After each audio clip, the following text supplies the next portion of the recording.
Alright. Welcome everybody. Welcome everybody to today's episode of the Mismatch Misfits.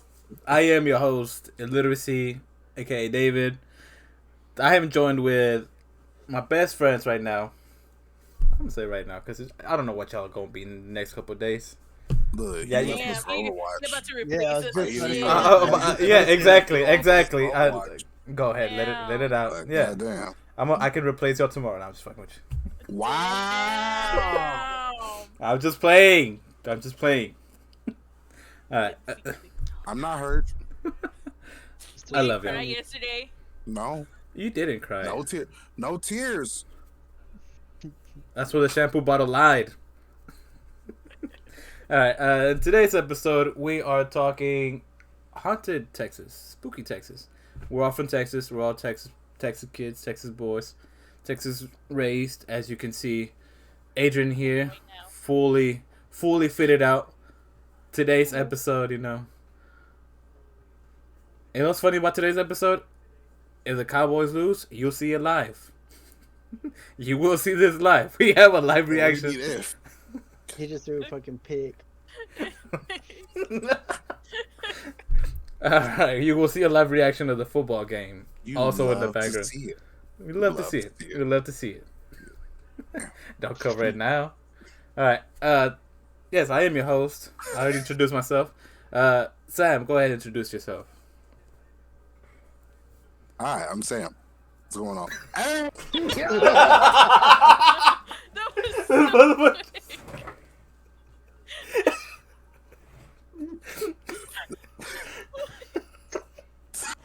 Hey, what happened to you? What happened to you? Y'all making me warm in my room. I spilled juice on it, so I took it out as dry cleaning right now. Hey, Okay. man, Too he's hot in smart. here, That's you smart. know? Smart. You got a little hot. That's smart. It's smart. This Smart man's man. How's it going, everybody? I'm Sam. I'm just here to react. Have a good time. Mm-hmm. That's all. Sam is our official reactor. Yeah. First time hearing spooky shit. The man of many faces. The man I'm the who many-faced God. Yes, let's go. A man who will let you know. I ain't doing that shit. I ain't doing that shit. The man of nope. The common sense. Common And then sense. above me, the man with the quick costume change in and out, Adriano Quisocito. Go ahead and introduce yourself, It's Adrian. alright. What's up, y'all? You know, me, Adrian Chisocito. Cowboy fan till I die, so hate on it. Whatever. Right. And below me, we have the lady that keeps us our our research in line. That keeps us in line. Research analysis. Research analysis. She keeps all of us together in line. Make sure we're focused on this because if it wasn't for her, I would have broken down this whole thing a long time ago because I have no idea how to keep track of this. We'll be on time for once. You know what? We're always on time, around the same time. So we're on time. Right, CP Yeah, time. we're generally between 8 to 9. We Yeah, tend, yeah. tend to be around. We're on Mexican time, so Yeah. Exactly. 8 means 10, Yeah. I'm CMP. Go ahead, introduce yourself. I'm CMP. I do a lot of our research. I tend to post a bunch of our articles. I'm also a Cowboys fan, so Damn. So we about to have double a We're reaction. gonna be disappointed tonight. listen. Here's the thing. I already know. Shit. I already know. I accept that my team could do better, but they don't. Never. I haven't done. Let me stop. But it's okay. I still love them. But yeah, Super I Bowl am babies. our paranormal researcher. I am our let's stay on track person. Yeah, Otherwise, this podcast would be everywhere. it would have been everywhere already. I would have never pressed record. We would have never started this. Be like, oh shit, did I press record? Exactly. All right. So today, let's start with Spooky Texas. So me and Sampy have two different locations. All right. So y'all two, you and Sam and Adrian, you guys can react. And know where not to go to. Know what two cities to not go to. Maybe a couple cities. We have 4 cities. Okay then. I have San Antonio. We have 4 cities and 5. probably about like 6. Total about 6 cities. locations. Total about 6 cities. Yeah. Yeah. So there you go. You have different places to not go to. All right. So Sempi, what are you gonna start with today? I'm gonna start off with my hometown, All right. El Paso. Yeah, but I'm gonna give y'all some little fact. Did you all know Texas is the #1 reported place for ghost sightings? I can figure that. In this year alone, we've had 7,129 ghosts reported. Damn. That's just those that are reported, y'all. Damn. And it's like about 129 per day from Texas alone. So part of the reason people think that Texas is probably one of the most haunted is, okay, there is this thing called the Pentagram of Blood. And what it is the paranormal ley lines of the world. And all around the world, these pentagrams go and they mark landlines across the United States, Europe, and things like that. And Texas, the majority of Texas cities hit that landline. And these cities that we're talking about are on that line or on a point of that pentagram. Yeah. This is gonna be fun. So El Paso is probably one of the most haunted cities in Texas. You've had a lot of paranormal investigators come here, including Ghost Adventurers, who did their Halloween special here. They kind of were like excited, and at the end of whatever they did, their investigation, were like literally posted a video saying, I don't know how the fuck y'all live here. El Paso, you're scary as hell. I'm out. Basically said, And they don't want to come fuck back that. here. They said, they don't want to come fuck back. that. They caught their most like concrete source of evidence here in El Paso. Like you couldn't dispute it. Actually, isn't most of their like concrete evidence found mostly here in Texas cities? Yeah, most of the concrete paranormal evidence is found here in Texas. We have a lot of the more famous hauntings because we are technically one of the older states that was initially, stolen. There's a lot of like issues with Texas. It was stolen, it was bought, it was fought over for so long. We were sold. A lot of indigenous tribes lived in Texas. Yeah. And a lot of their land was stolen from them. So Texas has a lot of blood. Hence all the hauntings. Okay. Yeah. Sam's already like, no, why do I live here? Yeah. Sam's like already like, nah. Sam's already regretting thinking about where to move next. El Paso is one of the first settlements in Texas for like the Mexican people, the Spanish people. Mm-hmm. We have the first mission ever built in Texas, so you can tell that's a lot of already. A lot of crazy. history there. We used to be we were bought from Juarez. Like our name was La Hacienda de Juarez, literally. So some of the oldest like buildings that I'm gonna talk to y'all about it's gonna be the El Paso High School, which was the first high school ever built here in El Paso. Okay. I'm also gonna talk to you about the DeSoto Hotel, that's over 100 years old. It is one of the sites that the Ghost Adventures crew visited. I'm actually like to go there. Our Concordia Cemetery, which is the oldest cemetery, I believe, in Texas. It's also one of the largest. So I'll start with El Paso High School. El Paso High School was established in 1916. It's still operational to this day. You can still go. People still have classes there, graduate, everything. It's near our Franklin Mountains. So already high points like that, mountaintops, are riddled with paranormal energy. That's- And it's called the Lady of the Hill. It Oh. cost $500,000 to build, and was once the morgue for the World Wars and the Spanish influenza. Why would you do that?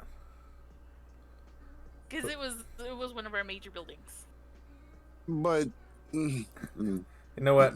Fair enough. At least it's. Like it's Fair both World enough. Wars, right? I mean, It's both. It's not just one World War. It's both that they used it as a morgue for soldiers who were coming from overseas. We would host them there until they were sent to their proper but you like, said, place. and you said it's the oldest school, right? So this It is the first school ever built in. Paso. okay. It's the first school. It So it was already a it's huge school. So it was already a school even during the two world wars. Yes, it was. Okay, I was about to It say was because initially built as a school. Yeah, it was initially built as a school. It stayed as a school. They used it as a morgue. 'Cause that's part of like the infrastructure. So under El Paso, there's like little hidden tunnels, and that's also how they would use it.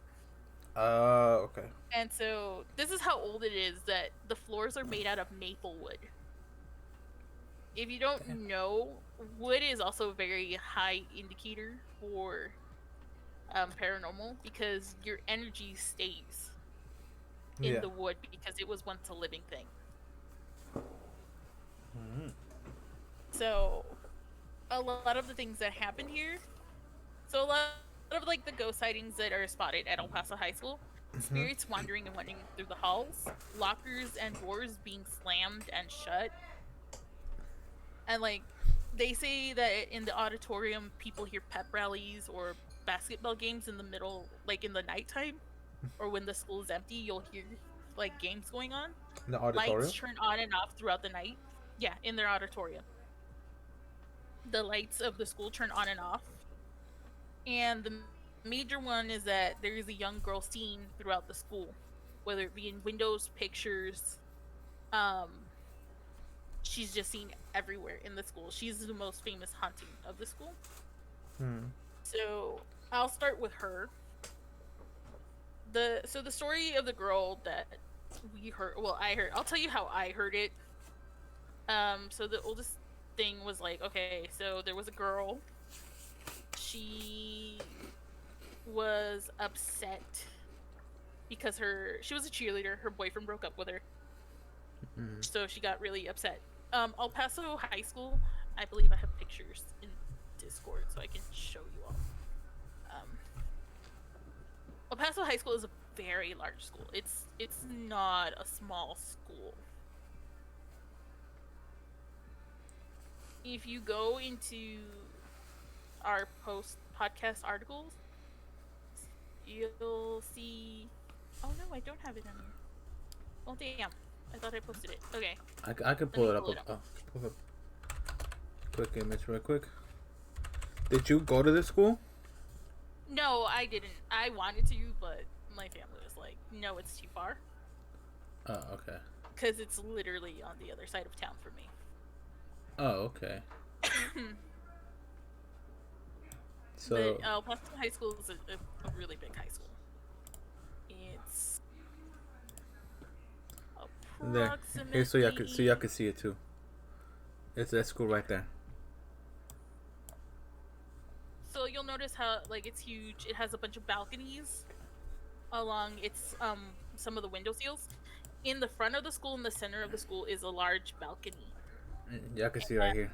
How big golly, it is. that shit looks like a coliseum. It does. Yeah. It looks It's huge. actually modeled after a Roman Colosseum.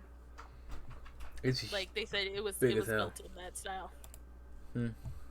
That's So a high school? God damn. yeah, that's a high school. Looks like a college. It Yeah, really look, does. look at that. Yeah, the football stadium capacity holds 8,000 people. Bet. It takes up 9.5 acres of land. Damn. And Look, It's a Greco-Roman design. yeah, look at that right here. Lingering memories of ghostly images and echoing pep rallies haunt El Paso High. Yeah, you see ghosts everywhere in this school. God damn! Look at all the people. Like, you always hope that you get the games to go to El Paso Yeah. High School because of how large their field is. Um, so the story is that from the front balcony in the front of the school, a Yeah. girl got so depressed over her boyfriend breaking up with her that she slit her wrist, climbed the stairs up to the balcony, and jumped off. Hmm. And in turn, killing her. So reports state that they've seen the girl wandering through the hall crying, with her wrist cut. There's reports that the walls along the stairs that oozes blood. After that incident, the balcony was blocked off. Students can't go into that balcony anymore. No one's able to go into the balconies. I mean, I will hope not. So that's the major sighting. Is the major story is that girl that was killed. Yeah. Killed. I read stories of like reports saying that I saw a story about a girl that she goes to that school. She said that she doesn't like to go onto the fourth floor alone because her locker was up there, and she went alone by herself once, and she was getting books out of her bag. She had her locker open and was trying to like put her books in her locker, Yeah. but the lock lamp shut on her. And she thought it was her friend playing a joke, but when she stood up, no one was in the hall with her. So she says now she won't go anywhere. And that in school alone. Now, in here I do have the most famous incident from this. So I believe it was like the 1970s. The classes were taking pictures. You know, the end of the year pictures. Is that one of the pictures that I showed? Where it's like all of them together? Yeah, so yeah, that's the one. If y'all want to go click it and see it. So they still have this picture up at the entrance of the school. In 1985, the graduation class photo, Yeah. they said they were taking the picture. Everyone in the photo shows up clear and distinct, but one person is faint and fuzzy.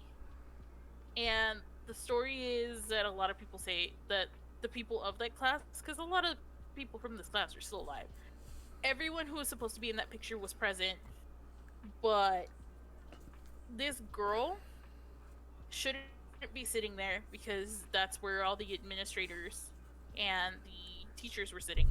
Yeah. And nobody knows who she is. Just a random person. It's just a random girl that appeared there. She didn't belong to the school. They're like, why is she here? Everyone that day was accounted for. So they're just like, that's really strange. She shouldn't be there. Who is she? Now, as the years go by, people start to capture her image more and more, which is the other pictures I've posted in the Discord. You'll see pictures of her in the windows. You'll see her in videos as well. Yeah. So I did find some videos. I'm gonna share the screen. I believe the first. Is talking about this one right here? No, we need to find one that's The one where it's blurry. which one? The picture? Yeah, because there's a picture where it's like black and white, and there's another one where The black and white picture. it's another one of the hallway, and Yeah, then that's the house in the school, and then this is a clear picture. And then the other images are gonna be okay, yeah, because this is her. oh, okay, I see what picture of the girl that you're talking about, Yeah, do you see her? She's right and like behind right, in the front. yeah, behind the two teachers in the front. Like, you can tell these are all administrators and counselors, and she's right in the middle of them. Yeah, like she's not supposed to be there at all. Yeah, you have to remember this is 1985. Uh-huh. You can't doctor photos, Yeah. let alone a whole bunch of class photos. It's just not. like plausible. Yeah. And so I have videos of people spotting the girl in the thing, but sorry, all the TikToks got jumbled together. Yeah, I'm showing them on stream right now, and it's the picture right here where she's like in the windows. Yeah. Damn, there's a full body one right there. She's standing like on the window. That one's the actually most recent one. Recent? Is the school still Yes, open? the Yeah, it's full open. body. Yeah, the school's still open. People still go to the school. Yeah, it's the most recent one. This one was taken in July This Of year? of this year. Fuck It was yeah. taken in July of this year. Schools are already creepy as it is. So Oh, I see the one. Oh, this year it looks a lot cleaner. You see it yeah, Yeah. right back there under the A. All that. All that. Like you could see her right there. It's fucking weird. yeah. So the one with the circle is the most recent one that happened in. Yeah, right under the one in the circle is the one that I was showing that looks more recent. Yeah, it was in July of It was on July 19th where it was taken. Yeah. Girl and her boyfriend. Because a lot of one of the things we do in El Paso is we go and we walk around the high school seeing if we can see her. So a girlfriend and her boyfriend, they just went out there to have fun. They were taking random pictures through like the doors and the windows. And she's like, honestly, like we didn't really see anything when we were there, so we just like took off and left. And it wasn't until they were like looking at the pictures That they saw her.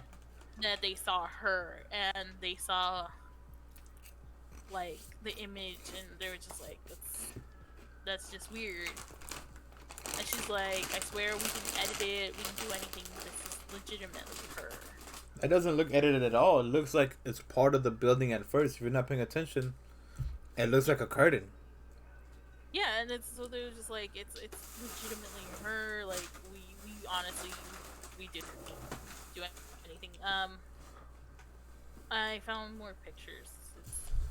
Let me see. So we have this one right here, the gray up in the corner. Yeah. You can see. Go down. We have her there in the window.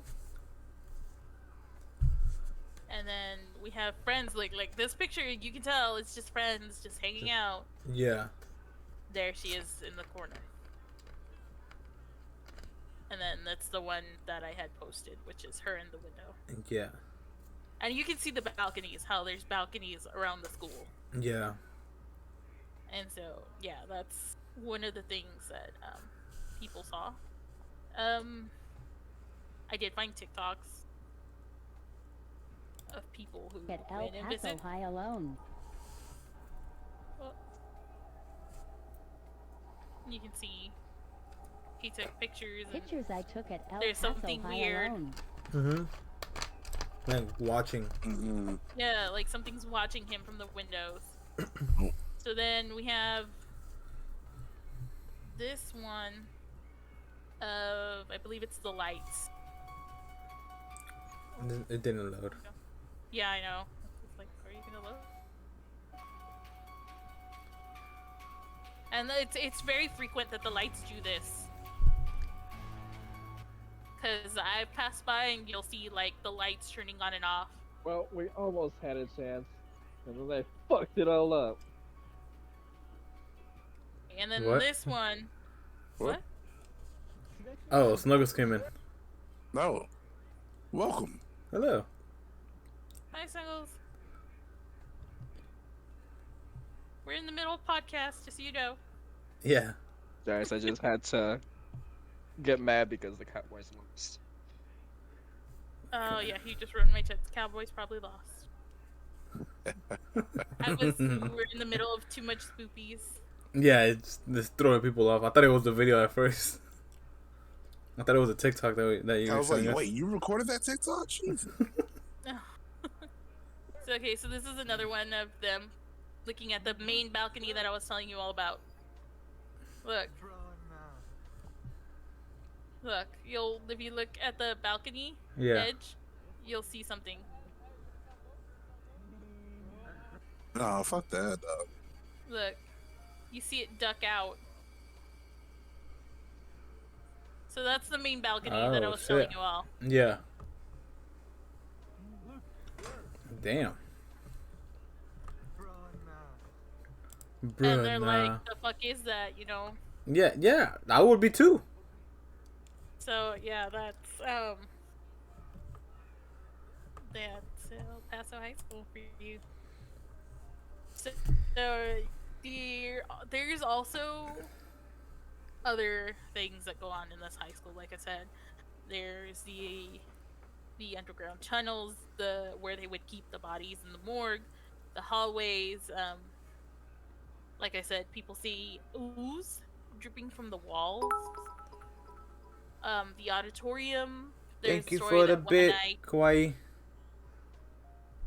there's a story where the coach for the team, Yeah. he was staying late. You know, most coaches will stay late for I this think type of stuff. I think I saw the picture that you put of the tunnels, like Yeah, on the I ground. posted one of the pictures of the tunnels. So in these tunnels, there was one time like a snowstorm in El Paso. They're very rare, just so you all know. Yeah. Because they're up by the mountains, they get the heaviest of snow. Yeah. So they This- said that this they one were down up, here. that some teachers and some students got snowed in because they arrived at the school before the announcements went off that Thank you. hey, school's gonna be closed today. Yeah. And so they weren't allowed to leave the school until like the roads were safe. So they decided, you know what, let's go exploring the school. And so they it's- went down into the basement where the tunnels are located. Yeah, this tunnel's down here. And yeah, they like the school already knew there's Yeah. tunnels down here. And so they went down into the tunnels, and there was bricks and old cement that were like crumbling. So they decided to push the bricks until like it gave away.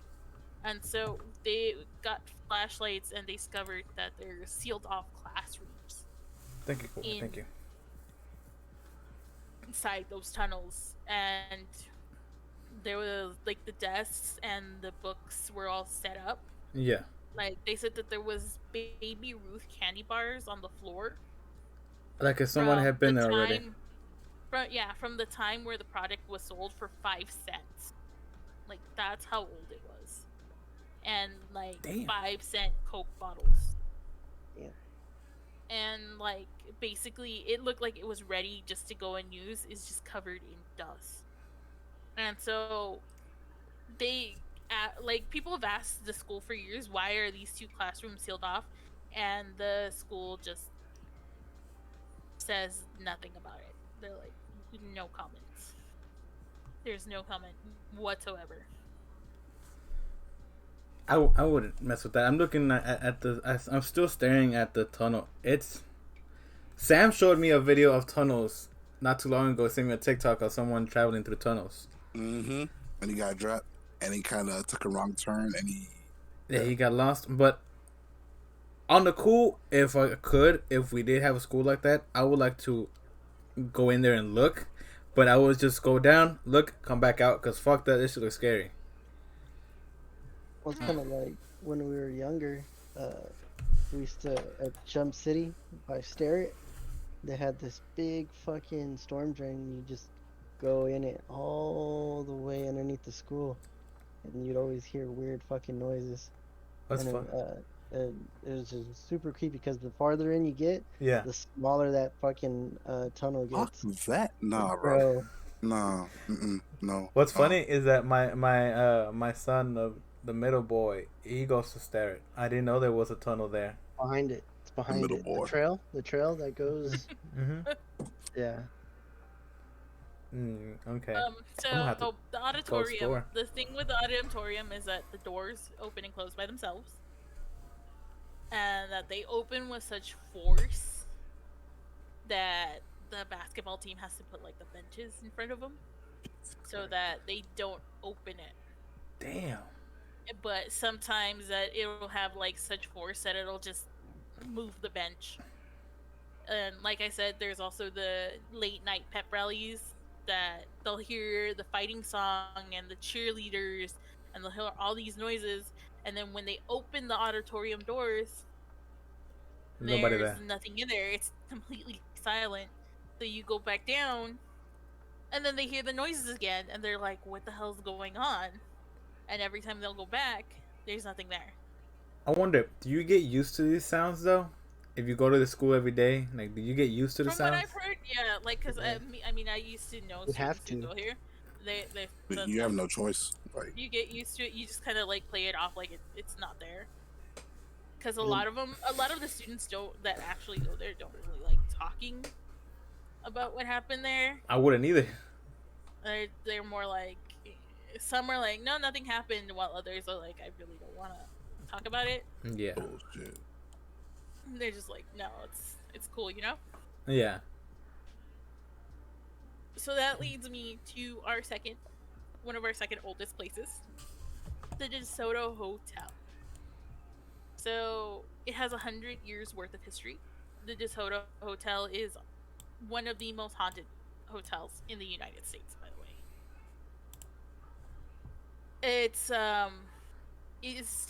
It was still operational up until 2021. They shut it down? They didn't shut it down. They closed it to make renovations. So they sold the hotel in 2019. The hotel went up for sale for around $700,000, Hmm. and a man bought it, and he's like, I'm gonna restore it. I'm gonna make it into its former glory. Cause to this day, I'm gonna be straight. It's a crack hotel. It's Ah. it's a Oh. lower income housing establishment. The Red Roof. Yeah. It's a crack hotel. See, he said. See, It's a Motel 6. it's a red roof. We have a hotel here that's a red roof that it looks run down as hell. Mm-hmm. It looks So, run down. You don't go there. Like most hotels, people die. There are dark things that happen there. One of the stories was that a man a lot of people do satanic rituals in this hotel, especially down in the basement of the hotel. Why is there so many? There's a lot of satanic rituals. There's a lot of Satanists in El Paso. I'm not gonna lie. So close to the border. So- It's a paranormal hotspot. So we're never gonna go visit you. Got it. No, So, the residents used to say that they would see shadows in the doorways. They would hear girls giggling running down the halls. Hey Sam, you want to go in a hotel No. for a vacation? I'll call that. Like I said, they Can't said hear that you, they Adrian. would get cold spots throughout the hotel. They would smell death, basically, in this hotel. Like something was rotting, which is a sign of a demonic Mm-hmm. Yeah. possession, for those who don't know. And so that's like one of the things there. A lot of people have caught some EVPs here. They've caught it moving things, the lights being turned on and off. The basement, they painted over the large pentagram that used to be on the wall and on the floor. But people used to keep redrawing it, and they said that this. Bro, So we used to have ghost tours to the DeSoto Hotel, but the ghost tours were closed around like 2012, I want to say, if I recall, Yeah. because too many people were being attacked. Like, Oh. Okay. they were being physically attacked by whatever entity was in the hotel. wonder why. Like it was also possessing people. I wonder why too. So Did you touch one the of wrong wall? stories was that a man and a woman who live there, all of a sudden this dude started going crazy, and he started beating up on his girl. But she says like it wasn't him, and so she's like that another resident came up and was like, "Hey, are you okay?" And that he started talking in tongues, and it got so bad that the police were called, Yeah. and they had a shootout basically, With the guy who started talking in tongues? and killed him. Isn't Oh. isn't tongue supposed to be like a good gift though? It's a Not always. dead language. Yeah. Yeah, but it's It like, it depends on your It's- religion and all that stuff. well, I But know I'm Christian, so I know people who speak To some people, yes, tongues. it's to some people, yes, it's God, but a lot of the times it's gonna be it's demonic. it's gonna be a no for me, dog. It's gonna be demonic. You find out in that church. No. It's a. Stop it! Stop. No. You get the It's a- Bible.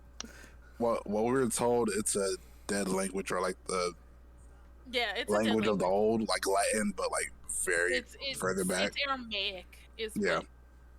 It's Aramaic. That's the dead language of Christ and all of that. Yeah. So yeah, he started talking in tongues, ended up in the shootout, and he died from that. Damn. And he got up and just walked away. So Like that flesh eating guy from Ghost Florida. Adventures actually went to this hotel. Oh, matter of fact, Um, I saw that episode and that they did say that they were terrified.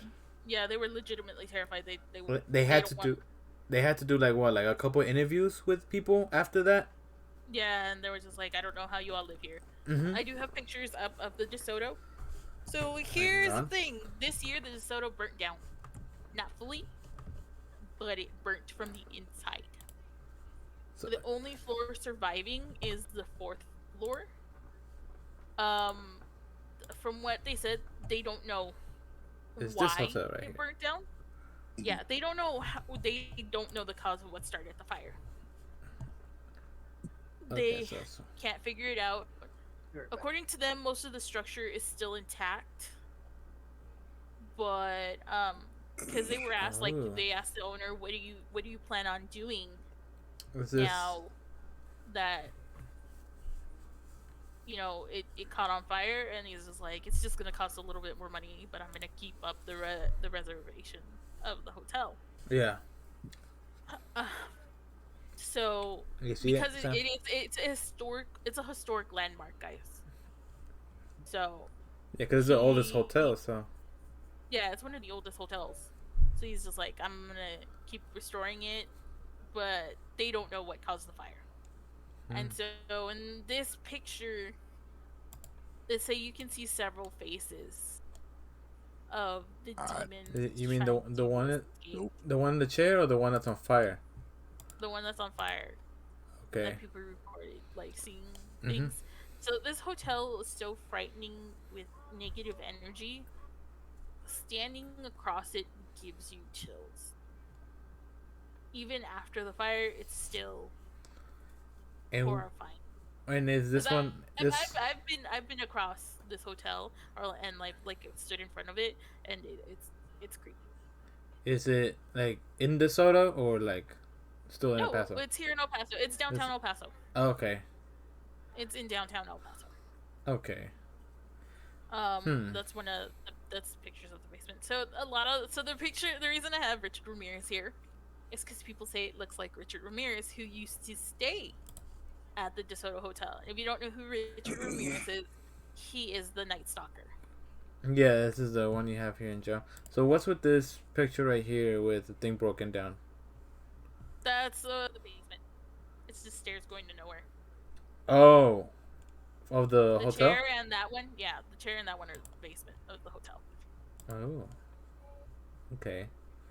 Oh, In I Ghost see. Adventures, you actually see that chair there still. So if you click the first video the first TikTok link. Yeah. Oh, there's Hey, the too. news article of the fire. I put it just in case y'all wanted to see that. I did put a video of the investigation. Someone did an Yeah. investigation. You'll see him ask the ghost, "Hey, can you turn off the light?" The And first. then the first one is the clip from Ghost Adventures. So if Okay, y'all want to see the so- Ghost Adventures thing, I think it'd be better to see that first. Okay, so let me. Concrete evidence. So keep talking while. Pictures I took at Oh no, not that one. So all three of these. So, No, what so the first 3 videos are gonna be about the DeSoto.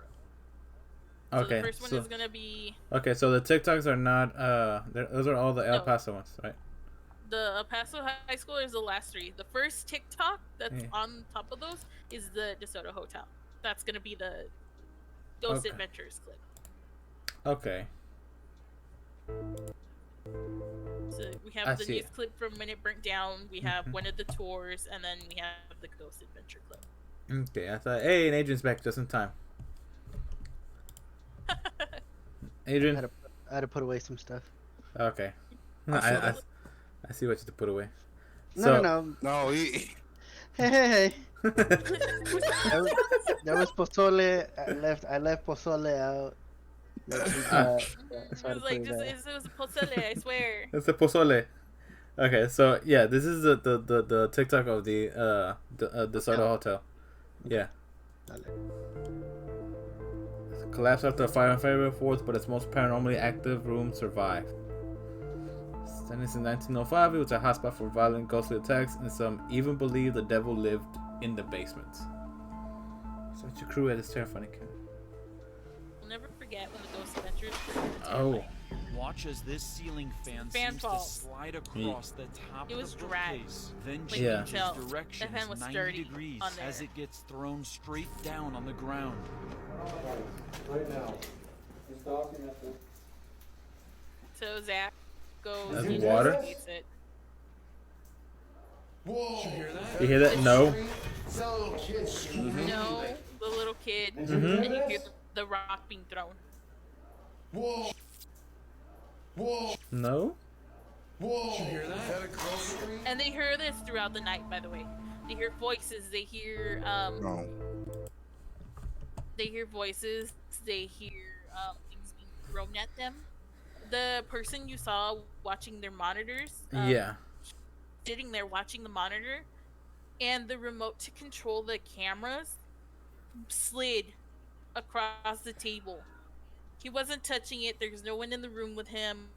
Yeah, the control center was pretty much. Visibly, he visibly was shaken because it just slid off the table. He was just like, "What the hell's going on?" And that point, Zach and Aaron were antagonizing the ghost by using sage. And one of the things that they may know is that Zach accidentally hits the fan with the sage.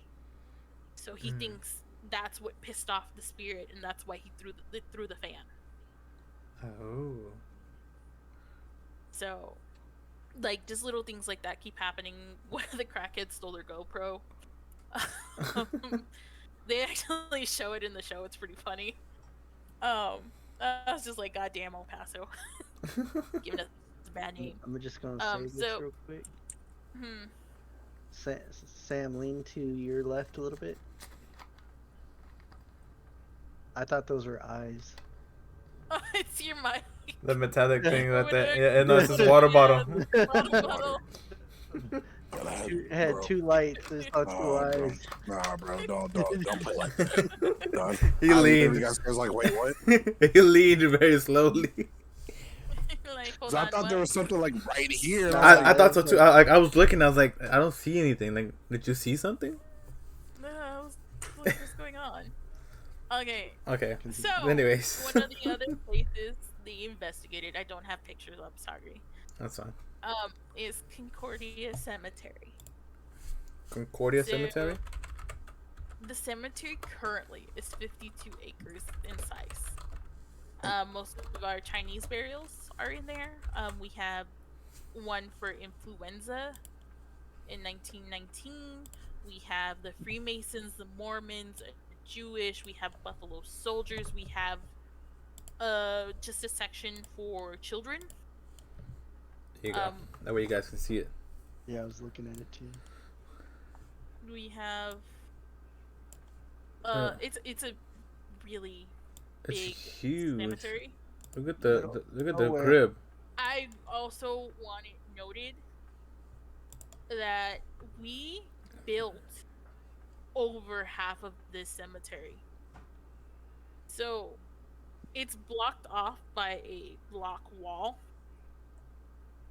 And you can walk around the wall, but this place is pretty guarded really well because a lot of people like to break in, do satanic rituals. You will find things left on graves. We've told people if you visit the cemetery, don't touch anything because something will follow you. Richard Ramirez, the serial killer Yeah. I mentioned beforehand, would also stay in the cemetery. Richard Ramirez lived here till he was 22, guys. This is where he was born and raised. He came from a lower income family. His father was abusive.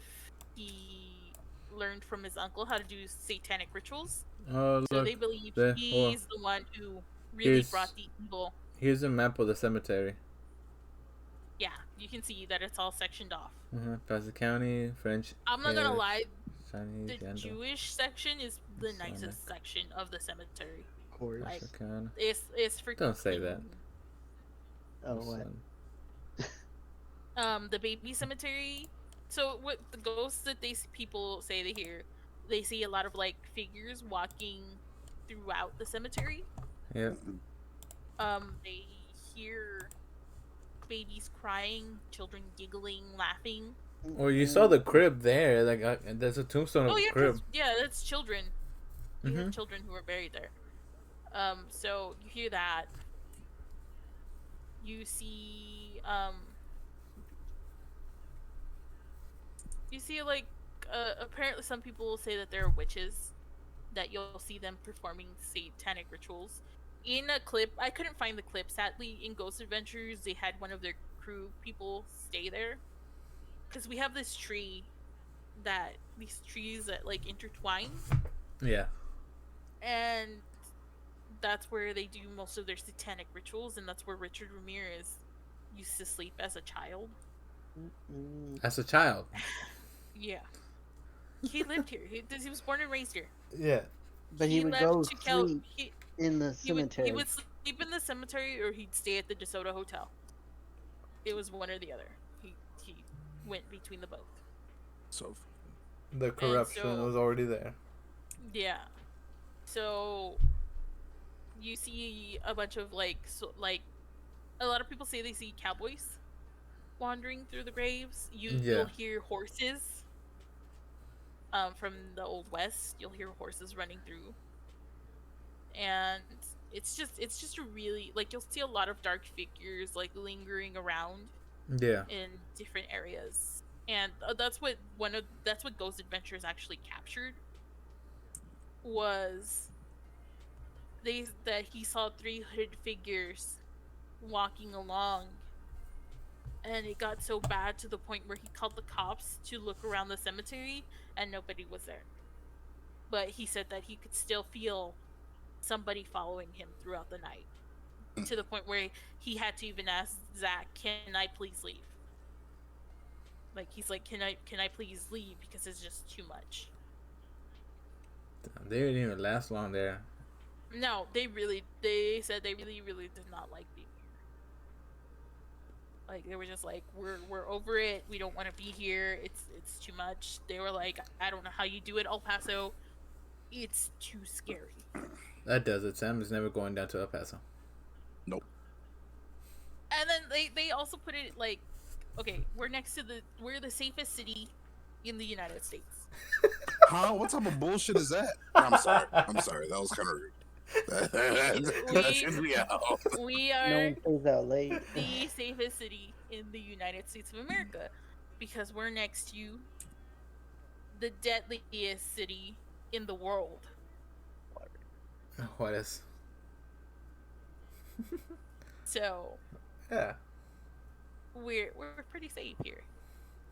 We're good people here. We're welcoming people in El Paso. Just so On- you all know. Probably Still when not the convinced. wandering happens. We're very welcoming. Only Sam just doesn't want to go. And just But see, there's only a couple locations, Sam. That's not the entire city. Makes you wonder though if it's the Yeah. safest city and Okay. it's the most haunted. That city sold Yes, its come on, soul. say. There's a reason why it's the most safest. Nobody want to see that scary shit. Oh, Look at Sam right now. Sam's already like rocking back and forth. Like fuck that. that's the devil's hometown. Ain't nothing gonna happen there. Mm-hmm. Hell on earth is real. And it's in El There's Paso. a reason. There's a reason why we call it El Paso. We legit everyone who comes here. Oh, you went down to El Paso? Like it's I legit got- one of our nicknames here. I gotta ask my cousin-in-law because his family lives in El Paso and he lived there for a good little while. So We And call it the El the Paso. cross is glowing a little bit. Good. I should That, put. that means I got the protection. Shit. There are a bunch of other places that are haunted here, but those are the ones I just wanted to stick with today. I should put a cross See, here. see, you were just saying it was 2 places. She just said it was a bunch. Now where do I go? What if I want to get tacos, right? And then I fuck around. Oh, Hey, guess there's what? I'm in tacos the hell. everywhere here. There's tacos everywhere here. You get the best time. Like I can guarantee you though, you will get the best Mexican food here in all of Texas. She will show you a good. Oh. Well, with the splash Because of evil. it's Love not it's not that Tex-Mex shit.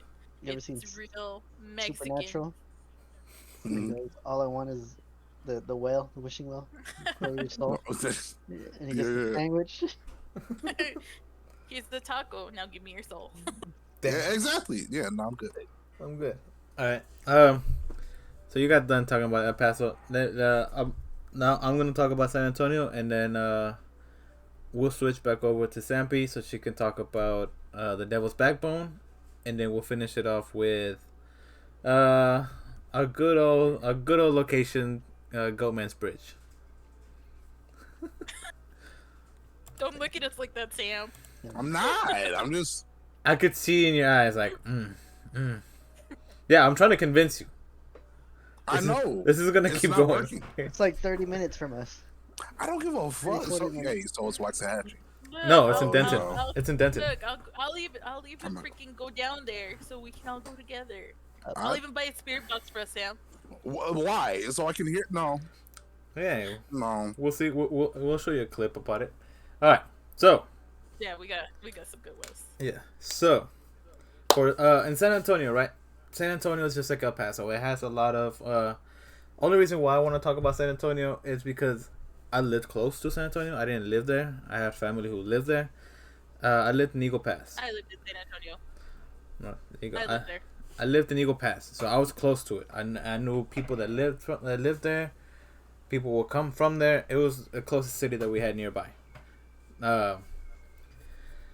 Just like El Paso, it has a lot of history, a lot of fucking history. First of all, everybody would know the Alamo is there. They have the Riverwalk. You have like all this shit, right? All these other places, but there's little. I found little known places, right? So I want to start with one where people kind of go back and forth on its authenticity, right? And it's a mansion. This is the legend of the Midget Mansion, right? So I believe they like to be called little people. That's is racist, the- bro. this is the name. That's not progressive or inclusive at all. This for is what the you name. said. This is the name of the It's the of name the of mansion. place. Okay, the It's name of the the place. actual name. Yeah, this is the actual name of the place. All right. Now, this website that I found already summarizes everything pretty well. So here, what it says about the legend of the Midget Mansion says, there comes a time when an urban legend becomes interpreted as cold, hard truth. We all know the stories, the ones where a generation or two back like to tell them around a campfire, s'mores in hand, roasting over open flames. See, this just came from just storytelling, right? It was just an urban legend, right? So this is the legends of the Midget Mansion.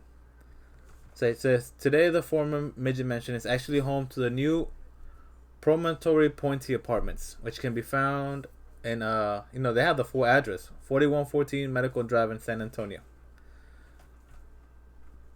What other place location? No, it's just two different locations. It's an apartment building right now. You can live there. You can stay there. People live in this area right now, right? It says back almost a century ago, however, the midget mansion could have been found up on a rather desolate hilltop. It went by a few different names during that era, including both the Donroe Mansion and the Gillespie Mansion. According to old pictures, it was a Greek revival structure with an upstairs balcony as well as a thick Corinthian columns. So it was fancy, nice looking, all that stuff, right? Since the first owner of the mansion were incredibly wealthy, in one variation of the legend, a retired Navy ship captain had moved to San Antonio after being stationed nearby in Galveston. Which actually, Galveston is another very spooky place. You thought the beach was safe, yeah. no. There's so many things. Galveston, Jefferson. Galveston, there's a murder field. Which In Jefferson, you have the Jefferson Hotel. You have, I think in Galveston also you have the USS Lexington, right? yeah, I don't Yeah, you remember have if the it's in Lexington. Galveston or Corpus. I think that's in Corpus. In Galveston, I know there's a murder field. Which I know where I'm going for vacation next summer. Okay. It says here, it was in the Navy captain was in the 1920s, right? The local lore suggests that the Navy captain and his family didn't live at the mansion for all that long. Because, probably they, it says, perhaps because they sought to move elsewhere, or even more tragically, a matter of death. It's a story, Yeah, it says the most common story surrounding San Antonio's midget mansion involves a family who moved in after the Navy captain and his wife either left or sold the property. As the story goes, the new owner of the mansion was quite well-off gentleman. He was a shrewd businessman who had made a good deal of money, good enough anyway, to purchase one of the most expensive houses in the area. They were apparently very tall people. They were just like any other family, but very tall. Just tall. While the mother and father were then classified as midgets, more politely referred to as little people nowadays, it said that the two children were of average height. In the early months of living at the mansion, the father installed a pool and even servants' quarters so that the house's help had somewhere to stay. For a time, the family lived free of worry. Until one disastrous night when the father stormed into the house during a rage. Some argue that his business endeavors were plummeting along with the equally plummeting economy. Entering the house, the father searched for his wife and two children. Upon finding them, shot them each with a single bullet. Dragged their bodies up the stairs one by one until he had them all lined up in front of a closet door on the second floor. He shoved each member in the closet, sealed it, and went to the master bedroom where he shot himself. According to one version. That is one version of the story. In another story, the father was just enraged, but instead of shooting his family, he took a much more personal method of assault. Taking a knife from the kitchen, he approached his wife and two children, only to grab at their necks and slit their throats. From there, he took hold of their limbs and brought them up and took them to the second floor closet. A few minutes later, clearly not in his mind, the father retrieved his wife and children and dressed them in fresh, clean clothes, then put them back in the closet, their faces forever frozen in shock terror, and locked them inside. And just like in the first story, he committed suicide, right? Neighbors began to whisper that they hadn't seen any other family members out and about as they normally were. Worried that something may have happened to them, the neighbors phoned the police a few days later. When the authorities arrived at the mansion, it was only to find that nothing seemed out of the ordinary on the first level of the house. Following in line, weapons drawn, preparing for the worst, they went up to the second floor, and that's where they found the father in a puddle of his own blood in the bedroom, and the closet was also covered in blood and with the victim's bodies in it. But that's not all. On the walls, they found notes scrawled in blood on the walls of the closet, as well as harsh scratches dug into the door itself, as though they had tried to escape the closet, but they never did. There's also mutiny, like it came mutiny from the servants. They were just like, nope, they didn't. You know, they just they were apparently being treated harshly, to where they took up arms against the owners of the house. Mm-hmm. It says, even this well, because of where the house was, you know, usually servants' quarters are built either further away, like much further away, or like lower ground to where it's more dangerous to live, or an even worse place to live, depending on the weathers and stuff. So this is how this place was, right? Shorter ceilings, doorknobs that were within reach of the toilets, and doorknobs and toilets were designed to be built lower to the ground. Like everything was low, and it made everything small, complicated for these people to live in it, right? It says even the servants' quarters were constructed for those who were short of stature. The problem was the father had decided to hire servants who were of average height and force them to work in conditions that were almost unbearable. According to the part of the legend, the businessman had done this because all the prejudice he had faced early in his life, you know, he took it out on his employees. All the bullying, all the judgment, he took it out on the employees from when he was younger. Said, fuck y'all, top people. Yep. Oh, bitch. Sorry. So, you know, after Damn. a long time, you know, they took out the revenge on the family. They killed them all just so so they could take the money that they were owed, so they could end the horrible treatment that they were getting, right, that they were receiving. They meant to move on one dark night, charging inside the house and killing each and every one of the family members with an axe. The bodies were tossed carelessly into the closet on the second floor. They grabbed the money and left, but not before sending the mansion up in flames on their way out the door. The flames tickled the midnight sky, and firefighters appeared on the scene not long after. After dousing the flames, they discovered the mangled and mutilated bodies of the family up in the second floor closet. But karma always comes around. The servants grew frustrated and ended up murdering each other because of the disputes over the same bloody money that they stolen from their employees in the first place. That's what blood money gets you. It says here, following that tragic night of brutal deaths, the different legends blend more seamlessly together. There were a few years in which new owners lived at the property, but each and every one ended up selling shortly after. No one seemed to wanted to be roommates with the ghosts of the murdered victims. Various owners after claimed to hear the sounds of moaning and crying emanated from the second floor closet. Although the entire property was said to be quite haunted, the paranormal activity was reportedly more vibrantly in that second floor. There were constant sounds of scratching, as if someone or something was determined to escape the confines of the closet. In some cases, all owners of the mansion actually discovered fresh scratch marks on the walls. Locals too had something to say about the so-called mansion. Mainly that the place was haunted by the restless spirits of the victims. Slowly but surely, offers for the houses dried up, and it sat empty and abandoned for many decades. And it became a place for people to camp out. It became, they were just there to. They were squatting. There was people. Yeah. It became a crack house. The place where it's a crack house. People would go there just to see if the legends were true. Mm-hmm. And here's the thing. It was a hobo camp. Yeah. Here's the thing. They heard the scratching along the walls, as well as the eerie screaming echoing from the mansion. Neighbors of the mansion claimed to see the ghost of a woman wandering through the abandoned property, darting in and out through the rooms, but while her shadowy figure was spotted moving around inside, it was never seen outside the mansion's walls. So there's a whole shadow there, but they never saw it outside, right? It says police were routinely called out to the haunted house, more often than not because of the paranormal sightings from the neighbors themselves. On more than one occasion, the authorities found themselves tromping down the stairs into the basement, as locals swore they heard the sounds of screaming, but they never found the source of the cries. There were other reports, some more sinister than others. Abandoned as it was, rumors abounded of Satanists using the midget mansion for rituals and animal sacrifices. In one story that has never been proven, the police were called to the mansion because of noxious fumes coming out of the house. Putrid, the neighbors said as they covered their noses with their hands. When the cops ventured inside, it was only to find the dismembered bodies of teenagers inside. Later, it was proven that a band of rebellious teenagers had committed the murders. Only at the time of the crime, they had actually been possessed.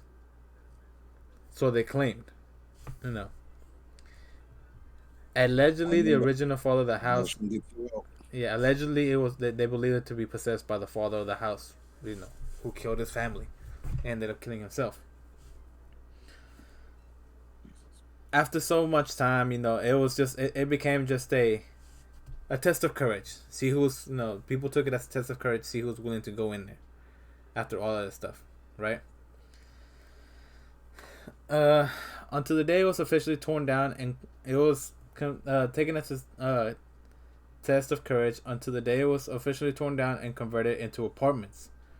And we can only assume that there's poor folks that have to deal with similar paranormal phenomena.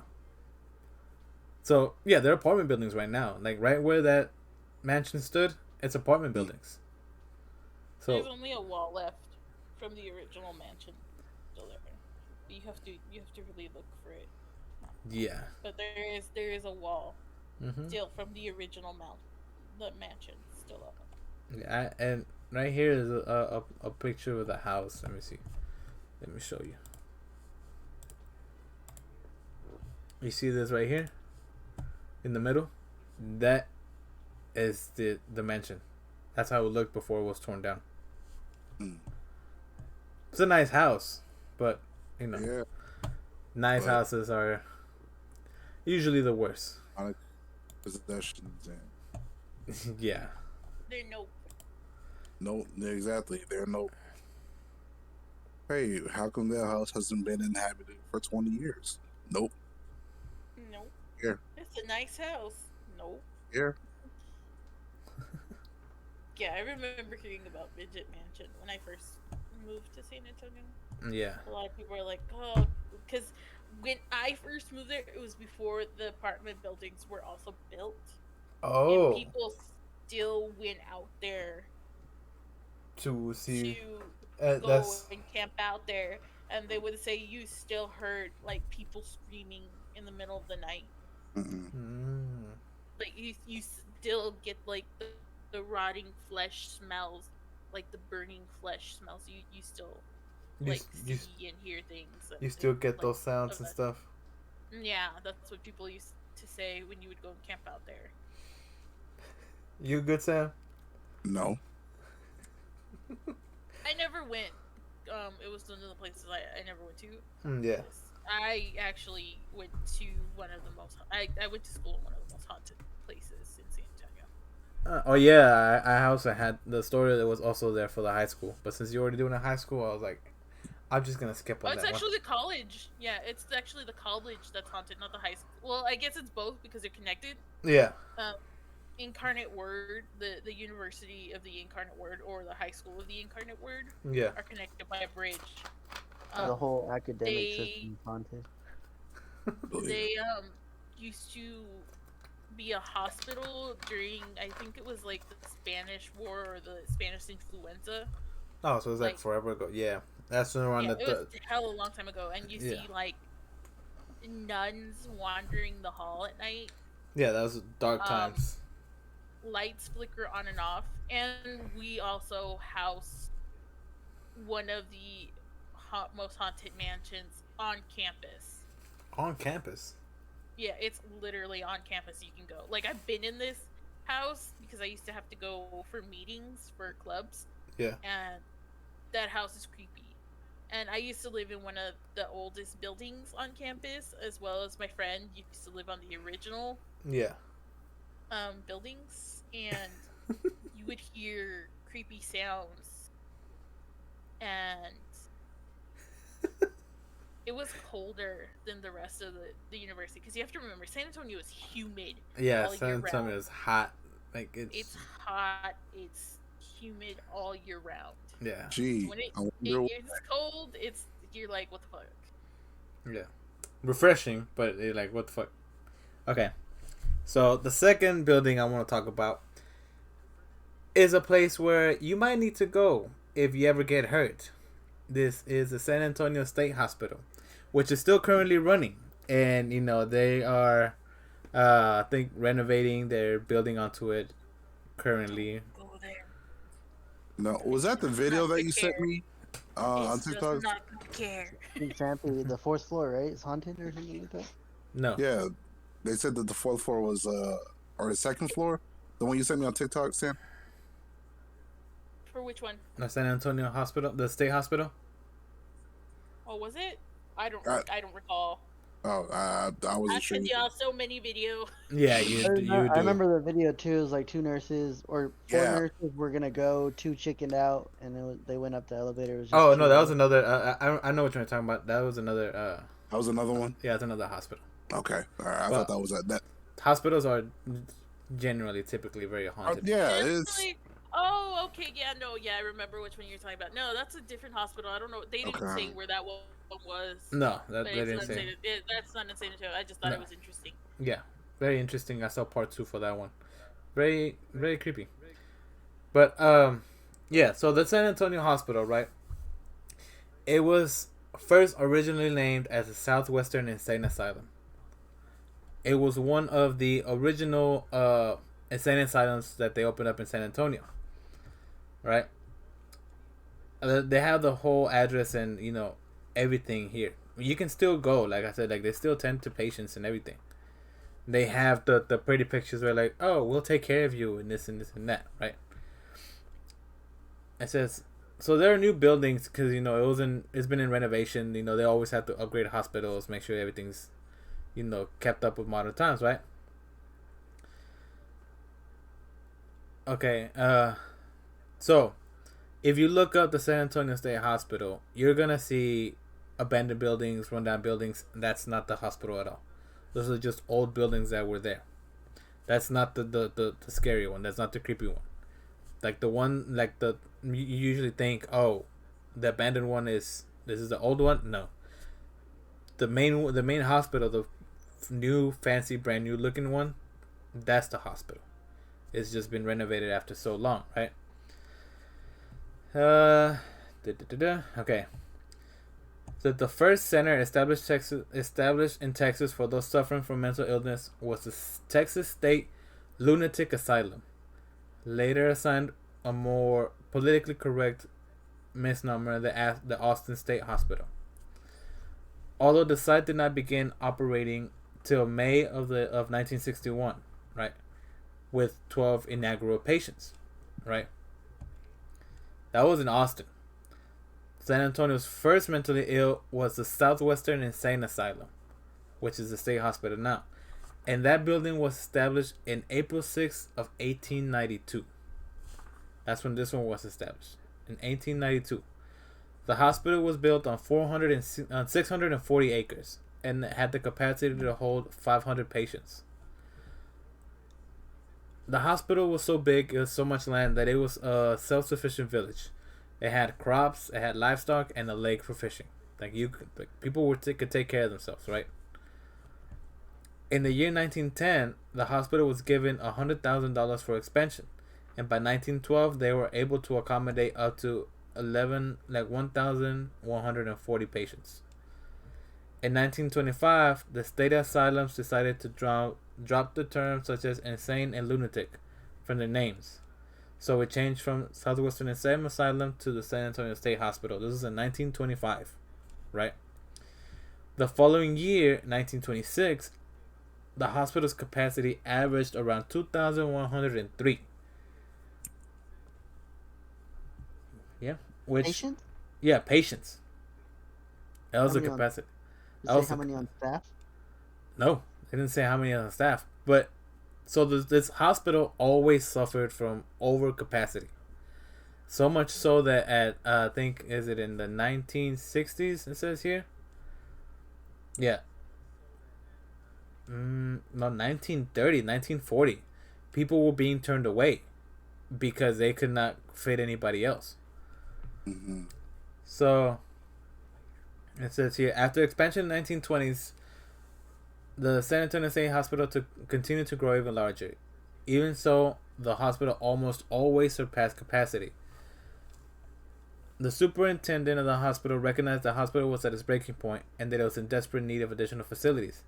Conditions only worsened over the next few years, with reports of the hospital overcrowding again in 1934. Subsequently, construction of 5 new buildings commenced on the property and were eventually completed by 1939. The hospital was now able to administer modern treatments for the patients, but just a year later, the hospital became overcrowded yet again, surpassing capacity at 2,308 patients. Patients were being turned away at the door who were legitimately in need of aid. People who suffered more undiagnosed diseases like seizures and schizophrenia and stuff like that. People who really needed it were being turned away. Yeah. Around the same time, over 700 people were put in jails across the state for seizures and stuff like that, for actual psychiatric problems. So, here's when it starts getting a little darker. Racial desegregation began at the hospital in 1964 as the first African American patient was admitted.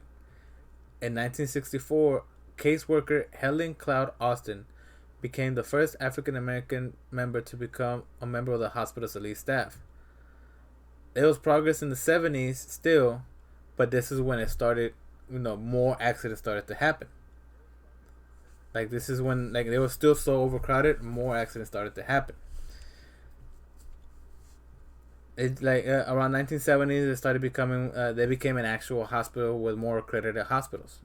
They became more legit, right? Yeah. Okay, so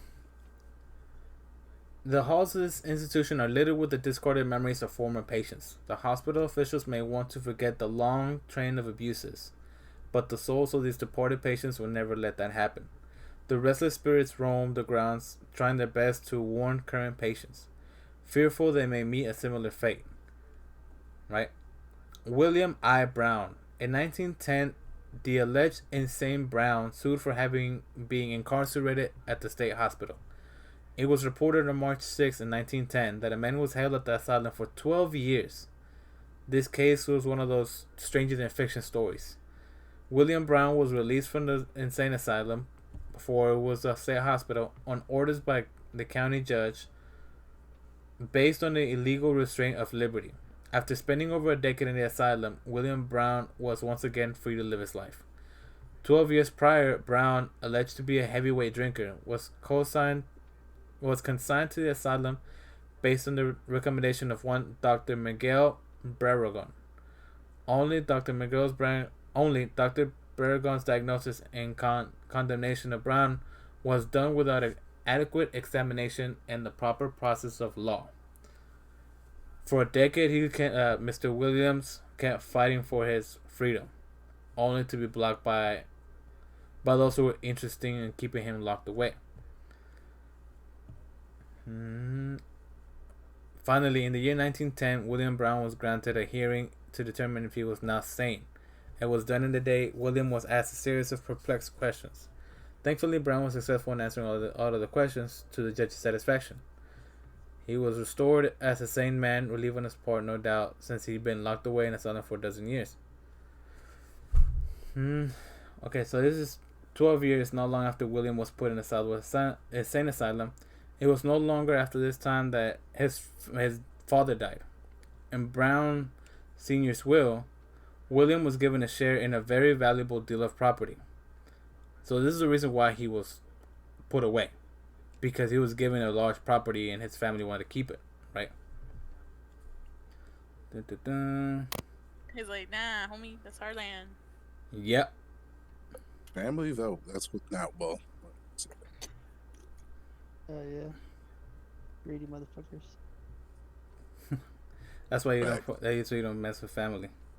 Alright. Business and family don't mix. Yep. Alright. On June 17, 1916, William's body was found floating on the Mexican side of the Rio Grande.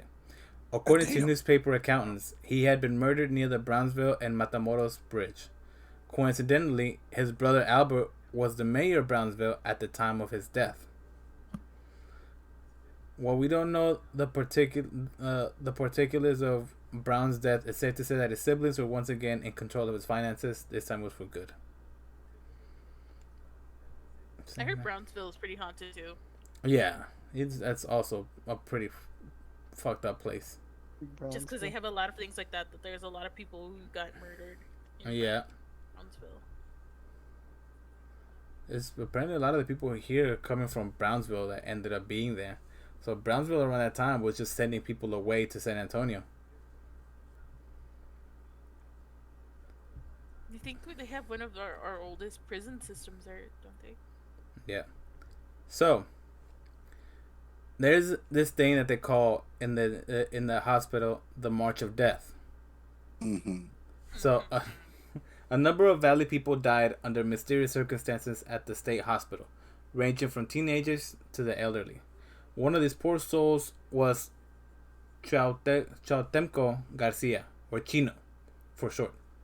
I'm not gonna say his full Chino? name. Chino. Chino. I was about to say, like, yo, she dirty? Just Oh, no. just 19 years old. He was a big boy, and he was in like 19 years old, and he weighed between 190 pounds. Big for big for the time. Yeah. I'm like, oh damn, that's a big boy. Yeah, I was like, Yeah. shit, I was I like, didn't damn, know. I must be ginormous. Oh. Damn. He was also a smart kid who was attending the University of Texas just before he was admitted to the state hospital. At the time Chino entered the hospital, he was not physically ill, but 3 days later, he died. No cause of death was given in the report or his obituary. And then another youth by the name of Raul G. Chapa entered the hospital after suffering a nervous breakdown and was found dead 11 days after he was admitted to the institution. Raul's physician, Dr. G.S. Bremont, said of his passing, "I was surprised when I learned Raul Chapa was dead." Dr. Bremen elaborated by saying that Raul's mental illness condition would not have caused his death. He added, Chapa was not a violent mental case. He suffered from maniacal depressive type of mental illness. He would have raving spells, following which he would become depressive, but he was physically healthy. What the fuck happened to your lights? It says, countless newspapers accounts have reported the horrific conditions at the state hospital since its construction for many years. Those who were sent there were deemed to be on the march of death. Today, still those who died continue to haunt the property. There were also, you also had deaths of the elderly. Rose Fisher Harrison, referred to as a little old lady and a helpless invalid in newspaper accounts, had lost control of her limbs and could no longer take care of herself, so she was brought to the hospital. Before she was admitted, a doctor made a comment to the police, saying, Mrs. Harrison, she's so old, we want the young ones. Oh. 7 months later, Mrs. Harrison was dead. Yet another death that got mentioned in newspaper headlines was that of a 75-year-old man who was beaten, starved, and dehydrated so severely he lost an astonishing 30 pounds in only 15 days.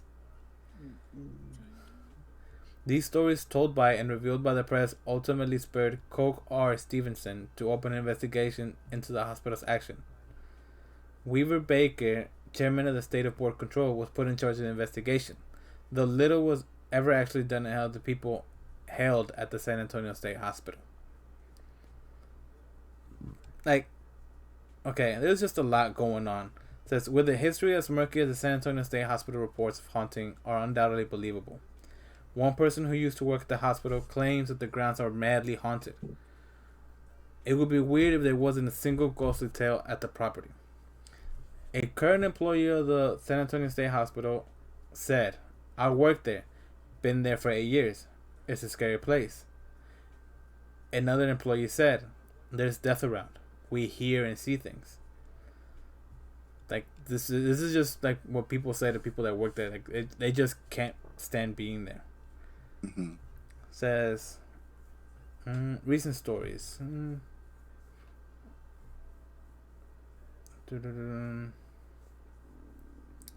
My bad, because this shit started popping up. Sir, Ad blocker. you gotta get total AV or protect from All I going remember spells. is when I lived in San Antonio, they said it was a place you never went. Yeah. Okay, so I read the rest. It's really just saying like people kept leaving bad reviews for the hospital's treatment and stuff. But Mhm. Yeah. but They there used to is say that. It's yeah, really bad. but there is a lot of stuff that happened at this hospital. There people just couldn't be. What's it called? They just weren't comfortable. There was a lot of death. There was a lot of stuff going on around there. Like, hang on, I could show you a map of the hospital. So this is what the hospital looked like. This was a map of the hospital whenever when it was first a Southwestern Insane Asylum. This is how big this shit was. Mhm. Just to kind of hold, like, I think this is the first time they upgraded it. Just to hold like a couple hundred people, like up to 1,000 people. This is what it was. And even this was overcrowded. They built like the extra 5 buildings just so they could have more modern treatments. But even then, they just had people dying left and right. Here's a statement for a clip of the March of Death. It says, this is a report on the Valley's March of Deaths. It isn't exhaustive. It represents the work of just 3 or 4 days. It's a signpost of what might yet be uncovered. It is the Valley people who marched to death at the San Antonio State Hospital during a 12-year span. Most of the cases, however, are recent ones. The cases are varied, and the ages of victims range from husky teenage youngsters to invalids in their 80s. Some of the deaths did not occur in a matter of days. Some did. In all cases, death occurred, whether in a matter of months or days, after the Valley people had entered the hospital with a sturdy physical background, despite their mental disabilities or their invalid state. So people just kept dropping. This is a picture of of an actual treatment. Like, this is in the 1920s. This is how people looked sitting around. It was just bad. There was very, very little to no care. You could see someone here sewing. Like, they were constantly overcrowded. There was just so much shit going on. Zappy, what do you have on the backbone?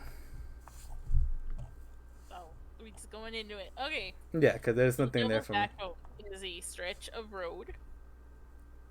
It is between Wimberley and Blanco. It's so haunted on this road. It came out on an episode of Unsolved Mysteries.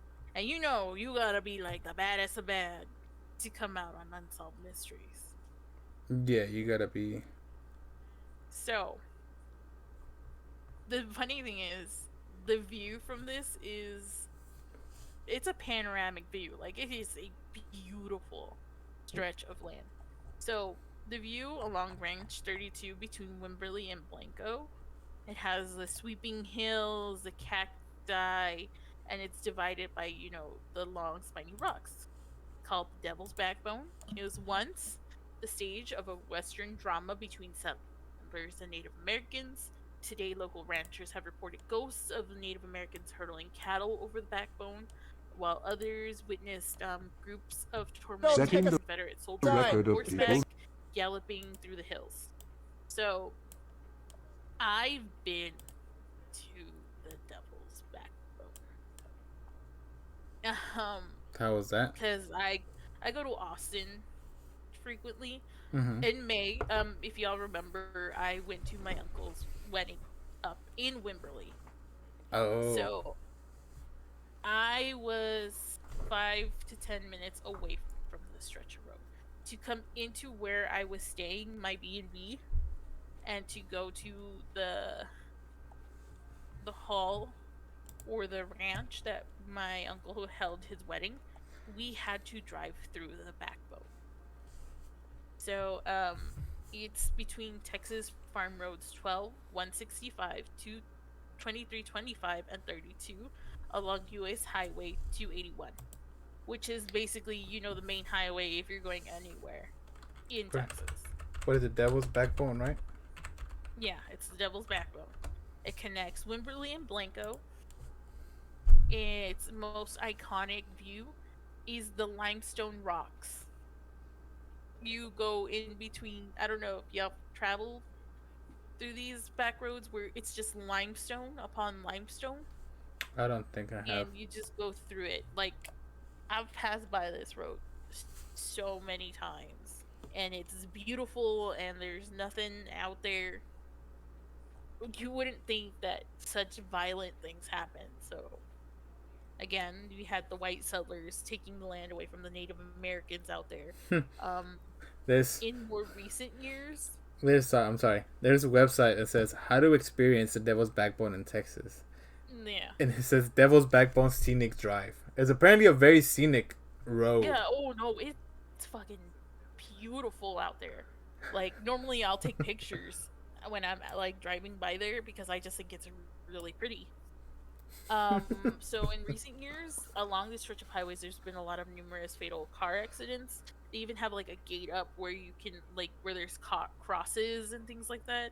Yeah. You know, that's how we do it in Texas. We put crosses of where people have been killed. Mm-hmm.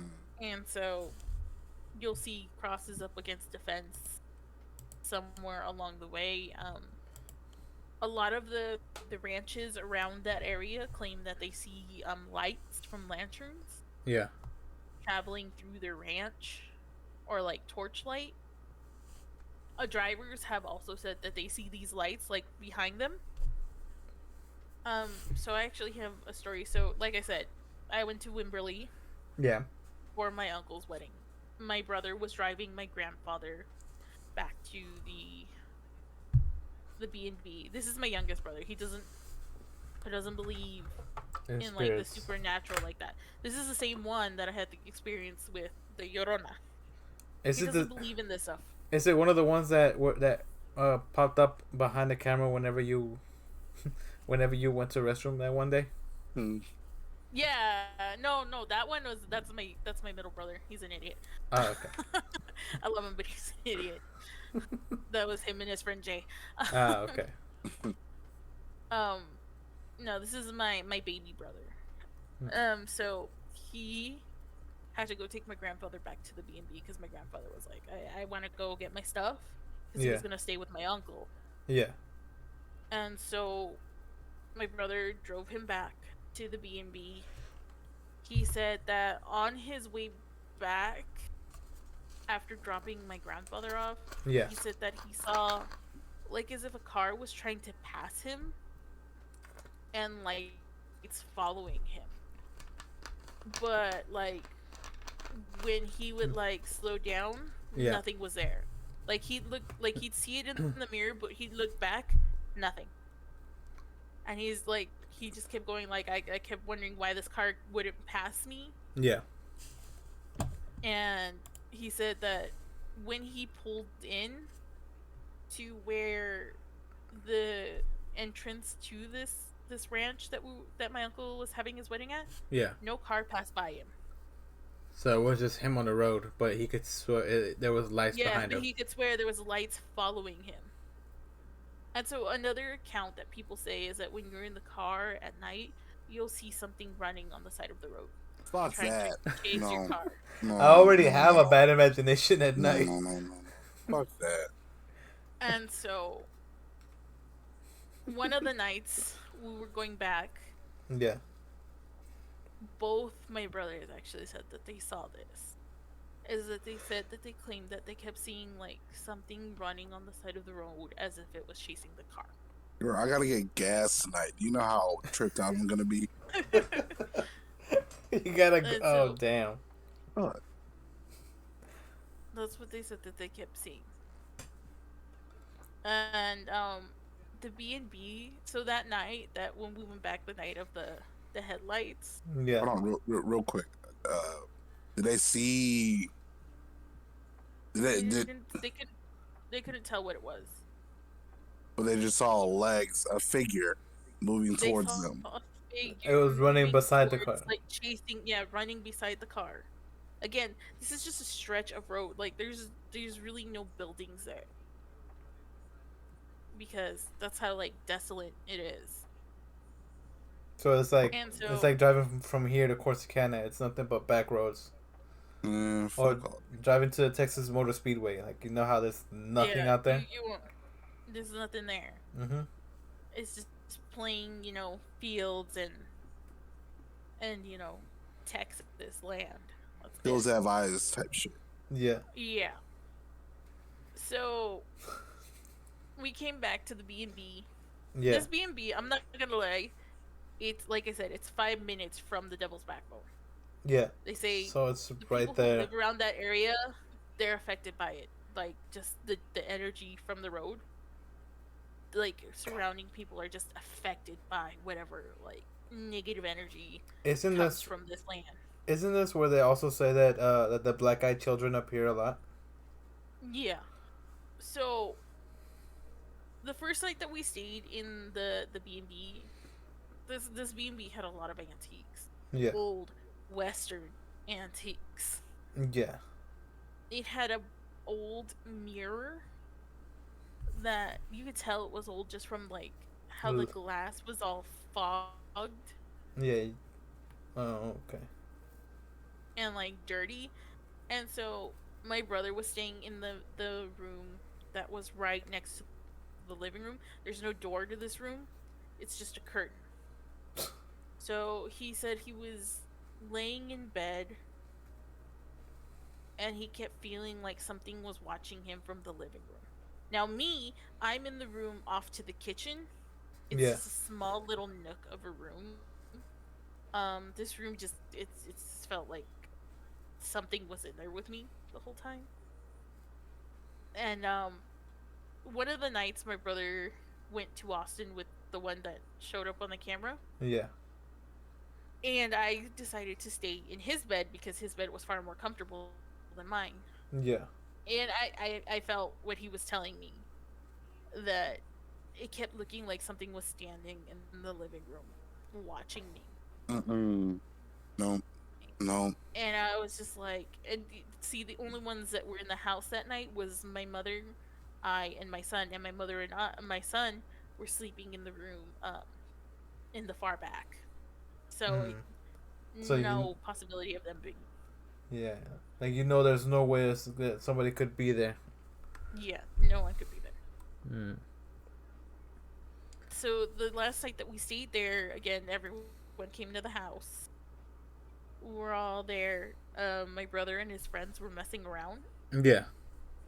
So we thought that the incident that happened, they did it. A clock fell straight off the wall and shattered. Damn. According to them, no one was near this clock. They were all on the other side of the living room. It fell. This clock had been on the wall perfectly fine the whole time we were there. Magically falls off. Nobody closed the door, so there's no way that the walls shook. So there was just an unexplainable way that mirror fell. That clock fell off. Clock. We have no idea how it fell off. I've actually been to, like, I'll show you some of the pictures. Like I've seen these, and I actually have pictures somewhere in my phone of these places. Yeah. In the Backbone, because, like I said, I've been there. Yeah, many times. My family, like I said, my family goes through Blanco. We go through New Braunfels, all that, to go to Austin, San Antonio. It's one of the ways you go through. Yeah, it does look nice. This is the glistening limestone. If you don't know, limestone is also another conductor for energy. Yeah. This is one of the roads. This is Farm Road 32. This is the one next to Johnson City. And like I said, it's freaking beautiful there. Like, yeah, it's pretty. This is Purgatory Road. There's actually a tavern called the Devil's Backbone that you guys can go to on Ranch Road 32. And I did see it. It's really small. Y'all. I thought. Yes, Sam, y'all. This is like a lot of the scenic. So if you're traveling through, you'll see it. It's gorgeous out there. It looks nice. Like you wouldn't think that this beautiful landscape would be one of the most haunted roads in Texas. This is what I was talking about. Oh, why is it blue? I don't know. I don't know why it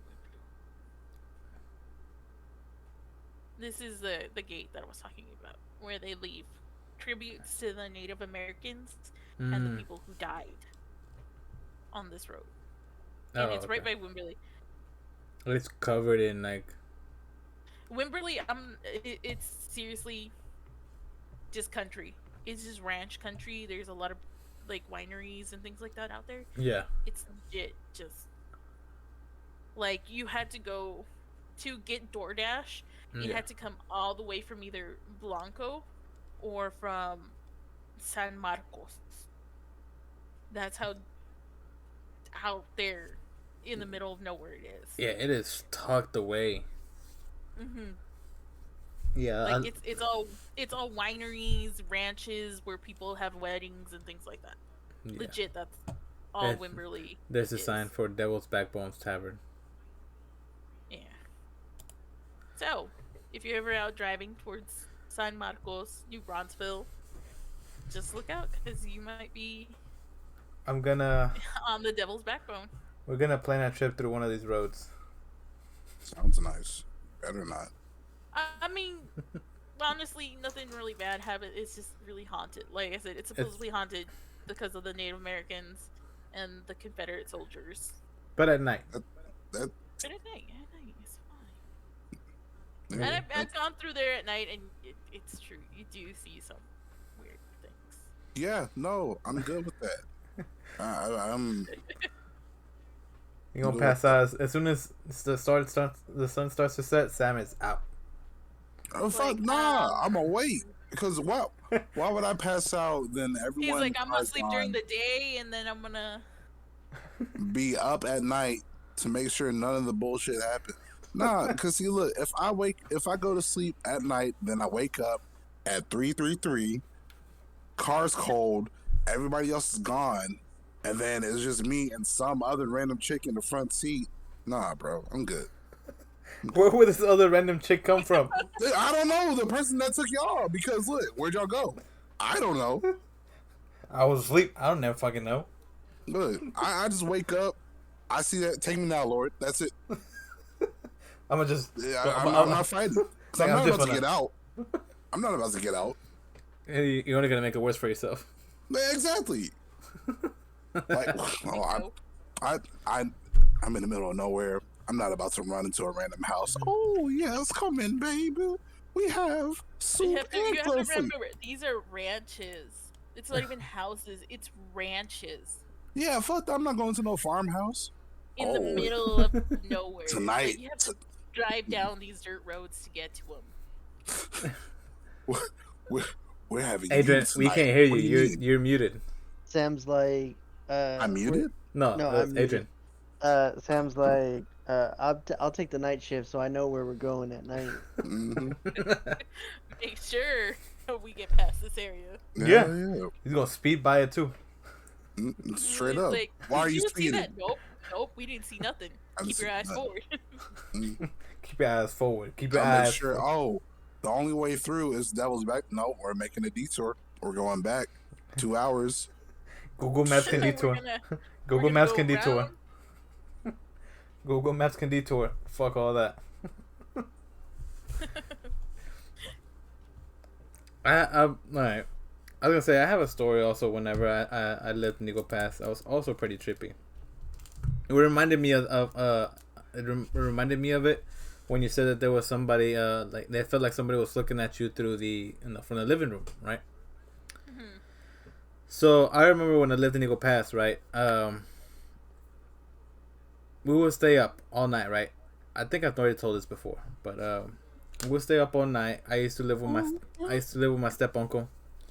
We'll stay up playing video games, before we went to school or during the weekends, right? Stay up all night playing video games, whatever. One of those nights, we were staying up all night. We were playing in the living room, right? I think we were trying to finish a game. We were trying to just complete the story. My brother, I have a younger brother who's a year younger than me. He was passed out on the couch, like he was knocked out. We know he was deep asleep because he was snoring, right? So we were playing, having a good time. We didn't even check the time. I don't even know if I checked the time at all. All I know is that Between one snore, he shoots up. Like, he just sits up, like, quickly. Before he had fallen asleep, me and him had talked about taking turns to play, right? Like, we were talking about who's going to take what turn to play to finish whatever mission, right? Well, he fell asleep before it was his turn. So, you know. Oh, I thought, because he woke up, and the first thing he said, no, it's your turn. It's your turn. Oh, I remember this story. Yeah. Like, it's your turn. No, it's your turn. You know, like, David, it's your turn.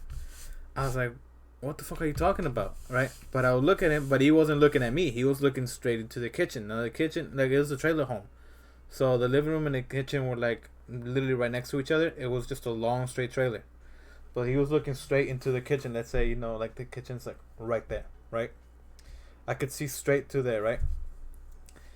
And now I was like, what are you looking at?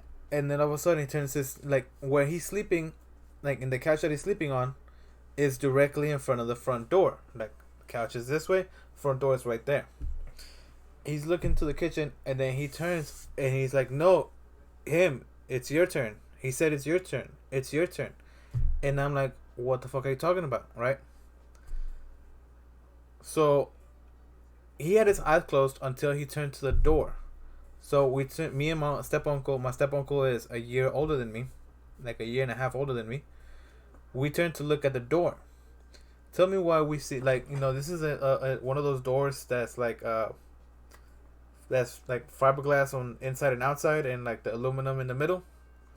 Kind of a thick door with a long rectangular window pane in the middle, right? Tell me why in that glass pane we see a shadow looking into the house with a top hat, red eyes, looking straight at my brother. And my brother will not stop. It's your turn. It's your turn. It's your turn. And I'm like, what the fuck? So I get him. We laid him back down, right? We're like, wake up or whatever, right? Whatever the fuck you want to do.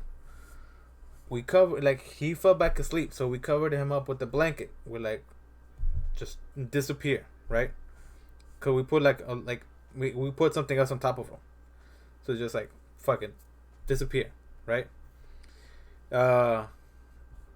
Me and my step uncle went to our room, right, to see if there was anybody there, because the TV was covering the window, like the front window. So we went to the room to see if there was anybody there. The trailer is a little elevated, so if anybody's there, we're gonna see them below. We looked over, there was nobody there. We couldn't see nothing there. We turned back around. We run back to the kitchen, to look at the thing. The shadow's still there, but now we don't see the eyes. So, what's it called? So we're thinking, as soon as we were thinking, like, we should wake somebody up, he was gone. Just completely gone. Just disappeared. Like, it wasn't there no more. There was no footsteps of somebody walking out. We had a wooden patio that, you know, the wood was creaky. It was old.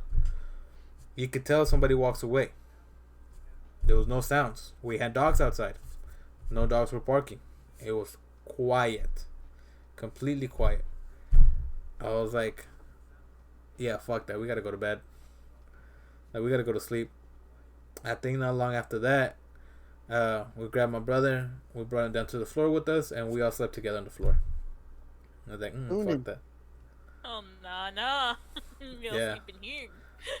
Yeah, we all slept together in the living room, like in the floor. I was like, fuck that.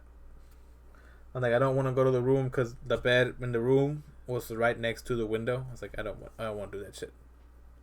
Mhm. At least you know your ghost was a gamer. At least he was like, hey, it's your turn, buddy. Yeah, I don't know, but that shit was creepy. It was creepy as hell. It would creep me the fuck out. But alright, let's finish this story off. Let's finish this episode off with Goatman's Bridge. This time with clips. Yeah, we have clips for this. Yeah. So Sampy, give us a quick rundown of the Okay. famous Goatman's Bridge.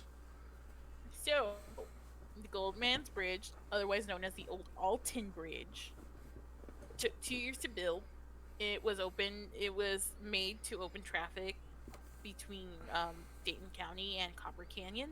These are small little farm towns, you know. It was built in 1884. This bridge was operational up until 2001, where people thought, you know, maybe we should build a better, safer bridge. So they built one out of concrete right next to it. It is a historical site. So the bridge started accumulating a lot of like strange stories and sightings due to its historic Value. kind of like its historic background. There like it came from like a lot of like familiar stories throughout the states, but the main local ghost story is the legend is that a successful African American goat farmer would work across from the bridge, and people would go to him, you know, buy things from him, and he would place a sign on the bridge saying "Goat Man this way." And so the local members of the KKK weren't exactly happy about that. This is a prominent, you know, successful African American man. Mm-hmm. He's making all this money. So they decided, we're gonna lynch him. Look at this right here. Right here. This picture right here. Yes. Mm-hmm. So, what they do, they go to his home. They take him from his home, take him to the bridge, hang him, hang him off the bridge. The body drops into the water. So that kind of like freaks out the clan members a bit. So they're just like, oh shit. Well, they go down, go get the goat farmer's dead body, and the body's gone. So they figure, oh shit, He got away. They go back to his home, kill the remaining members of his family, his wife and children. So the story is, this man, they actually do have his name. His name is Oscar. It's Oscar Washburn. So they say Oscar is one of the nice ghosts at the bridge. He's very kind. He won't really say bad things. He's supposed to help you. Yeah, he's supposed to help you. The bad ghost that here, they say his name's Steve. They say he is the one that's referred to as the Goat Man. The sightings that they see is someone with large horns that they say curls so far from his head that it's going back into itself. He has hoofs for legs, has the torso of a man. He haunts not only the bridge but the surrounding like forest. Because this is a very it's a big area. Haunted forest around. Yeah, it's a big area around this bridge. So around this bridge, there's a lot of things around the forest too that people have done to contact these spirits. Around the on one side of the bridge, right, there is a three stump tree, Stampy? No, so what it is it's tree that it basically starts at the root of the tree and then splits off branches around into a circle, reattaching itself. And so people it's say in the middle. It's in the middle of the fork on the road where people walk through. And they tell you not to walk through these trees because it's a portal. The middle, not to walk through the tree or get close to the tree. Don't even touch the tree. Yeah. Because Satanists. So a lot of people, a lot of Satan ritualists happen in the forest as well as the bridge and under the bridge too. Because sometimes the river will dry out, so they'll hold satanic rituals under there.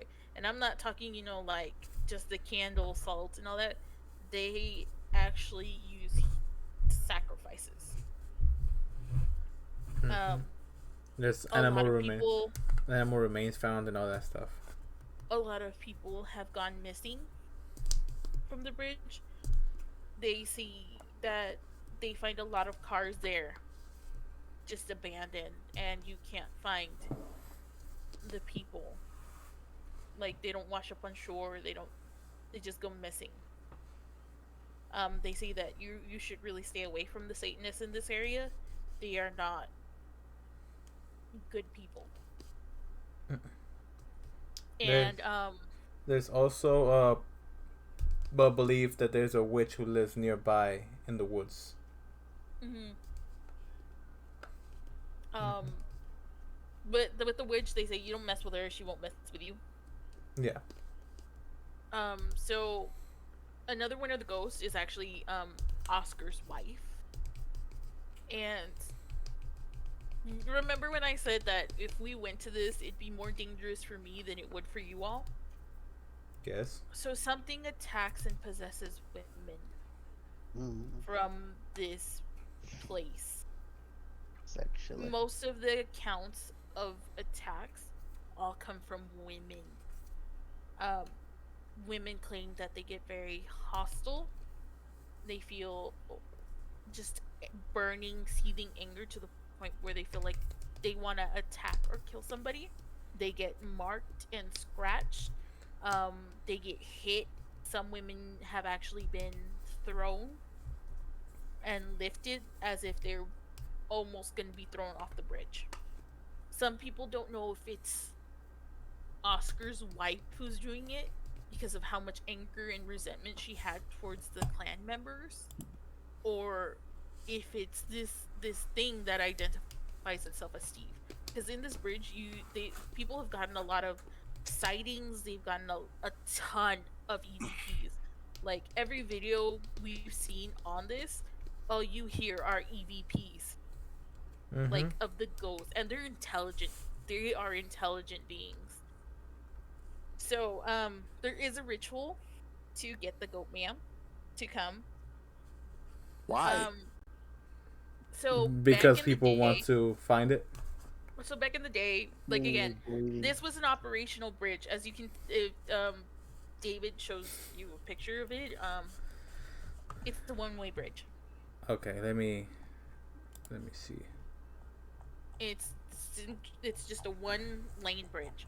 So what people would do is they would stay. If you were at an end of the bridge, you would have to sit there, flash your lights 3 times, and then honk your horn 3 times.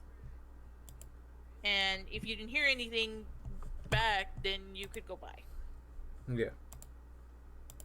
And so people actually recreate this, and we do have a video of people doing it. Yeah, this is actually like. This is the actual bridge. This is what it looks like. Yeah. It's just this wooded bridge. Fuck that. Like this is it. This is where people like you could see like where cars were supposed to drive through. And I want you all to know that this bridge is graffitied up the ass. Like I can show you some pictures. I do. There's a lot of penises on this bridge, guys. Yeah. A lot of people drill. Look here it is. Here it is from like view up above. And then there's the concrete bridge right next to it. There's the heavier bridge. You can see a better picture of the other bridge built right next to it.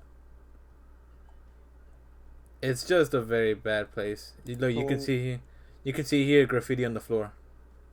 So go back to that picture. The bridge next to it. Shit. Hang on. See if I can find it through here. I think it was from the overview. Yeah, right there. If you go up a little bit, it's next to the book. Yeah. Right. So. This one right here too. Yep. So if we go up there, we're gonna be all on the bottom bridge, and Sam will be standing on the car on the top. No. on the new bridge. I'm not even so here's the thing. It's not just the bridge it's haunted, it's the surrounding forest. Okay, that's cool. I'm not answering that. Look, y'all think. So again, a lot of satanic rituals are performed here. This is a lot of Oh, that was Kaguya? Damn it. one of the invested. So one of the tour guides, because you can actually get a tour, I don't think they're said fiancé. that on Halloween you can honestly expect there to be tons of people there using Ouija boards like crazy at this bridge. There's also a concrete slab close to the bridge itself that people have drawn a life-size Ouija board. They have graffitied a Ouija board close to the thing, to the bridge Ooh. itself. The thing. No, it's life-size, so you're It's a compelled to huge move. Ouija board. Oh, really? Yeah, Yeah. I think the tree's on one side of the bridge and the Ouija board's on the other, right, Sam? Yeah. So it's I was yeah, about to say, one the half fuck of that's the bridge used is for, like, the I'm- tree, and That's then fine. the other half is the Ouija board. There's a safe side and a non-safe side. I Well, what's the... neither do I. That's... so like you said, we do have clips Oh, yeah. So from you the want to? bridge. Okay. So let me show We you. can- Let the me. ritual. Okay. Well, I pulled up the TikTok. Yeah, we have two videos of them. Yeah. Well, the second one is the YouTube short that you posted. I'll show that one right now. Alright. So. Keen on Goodman's Ridge at Hurry up, we midnight. only got a minute, folks. See that? Shatty Daddy, okay. Look at all these people there. All right, They're recreating the ritual. all right, get a spot of the bridge. We got, how many seconds? Okay, get in position. 7, 6, 5, 4, 3, 2, 1. Knock. Does anybody see anything? Oh my gosh! No, Setting pick a the side. record of the So that's supposed to be one of the things, one of the rituals where you can knock. So Notice we how have everyone there was white? yeah. Okay, so the other video that we have is the YouTuber Sam and Colby. They do these paranormal events. They invited Call Me Chris to join them. Yeah. They had invited Selena Spooky Boo, but just before they got on the plane, she physically got sick. She was throwing up to 25 times, Mm-hmm. to the point where she had to go back home to Canada. And then she she's had visions and stuff while on the Yeah, plane. she has visions. Yeah. So as soon as she got back in Canada, she was fine. Nothing happened to her. She was like, nothing happened. Yep. So the original person who was supposed to be there just could not, like beforehand, could not. She was fine leading up to the day of, and then the day of her flight, like the day she was supposed to go there, completely like just like bleh, it's like spewed out her guts. On the way back home, she had visions on the plane of seeing them in the tree. Now she had never been to this place, so she don't know anything. She doesn't know anything. So she told them she didn't about. know anything about it. Yeah, so she told them she had visions of seeing them in a tree, seeing one of the guys like attacked. It was bad. Crying. Yeah. He said one of the other ones got lost in the woods, Mm-hmm. and she just called them randomly. Like they're like, this isn't scripted. She legit just called us. Yeah. And like Selena Spooky Boo, she like, I follow her, I love her. She is not that type of person to be that like serious, but you could hear like the sincerity in her voice. Like she was just like, you guys, like, please be careful. There's not good things there. Bad things are gonna happen. Yeah. And I mean, if you knew Sam and Colby from Vine, they're also pranksters and jokesters. They were urban explorers. They didn't do this paranormal stuff until like last year. And Call Me Chris, she's the Riley girl. Mm-hmm. She's like what I imagine if I had kids. Yeah. That's what She's famous for. she's a famous TikToker who made like just a lot of comedy skits. Okay. I know Selena Spooky Boo because of the Yeah, she's a sleepwalking video. sleepwalking videos here. Mm-hmm. So yeah, no. So we're gonna show you the apparent. What I can see in this clip is where they did the ritual. They recreated the ritual where you would honk your car, the car, to see if you got a response back. So.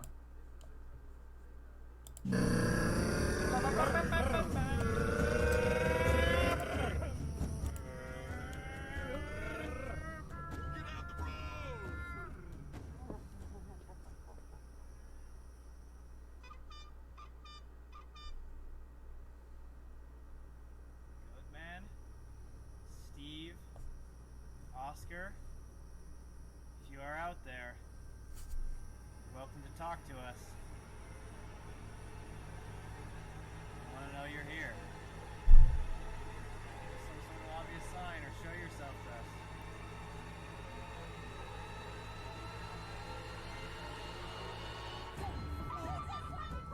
Yo, what the fuck?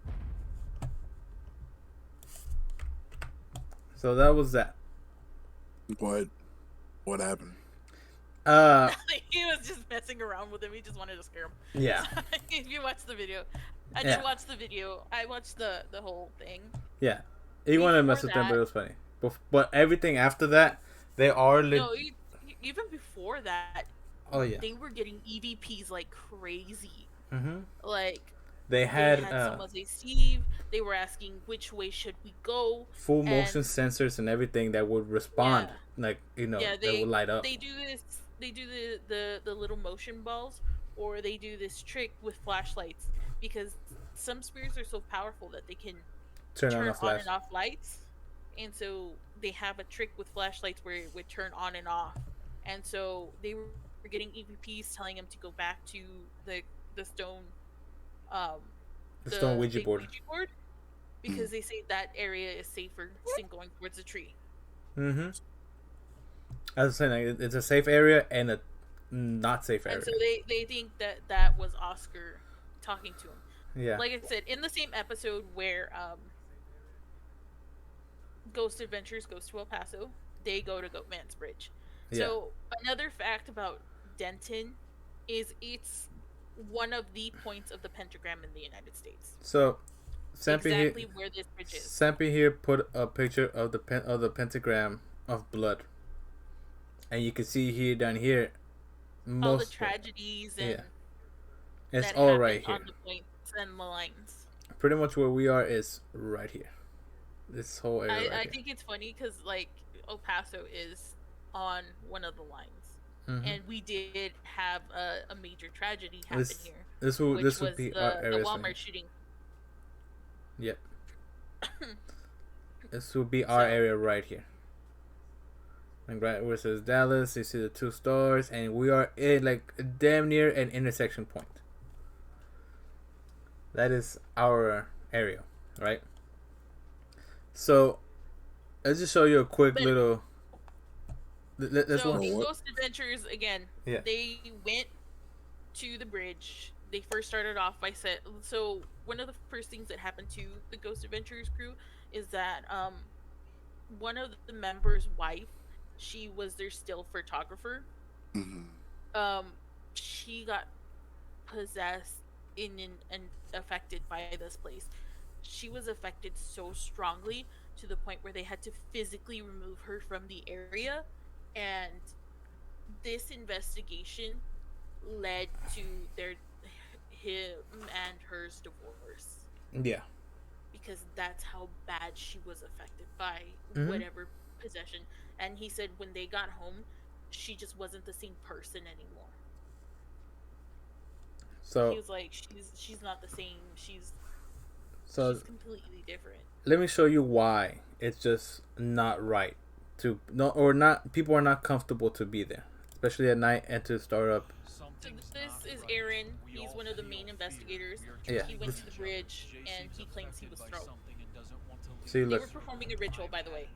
And as I Mhm. walk over the bridge, Billy follows me, and something very bizarre happens. So see right here, he is under the bridge. This is Aaron, and this is Aaron, and Aaron is the one holding the camera, and the guy right here is another one of the investigators. It's Jay. There you go, Jay. The fire, the light that you see down He's here. mostly the tech guy. Jay is the tech guy. He's the one that sits at the nerve center. He watches the cameras. Yeah. That's all Jay does. Sampy's he- job in Phasmophobia. Since he knows a lot of rituals, that's why they're having him do it. Him and Billy know a lot of like these rituals and stuff like that. Yeah, you see right here behind him, all around him, he drew a circle in salt, a protective circle. So yeah, outside of the circle, he set a fire to trying to communicate with these things, right? So watch what happens to the fire. Be safe, Zach. This is a safe area. Oh my God, you guys. Zach, Bill.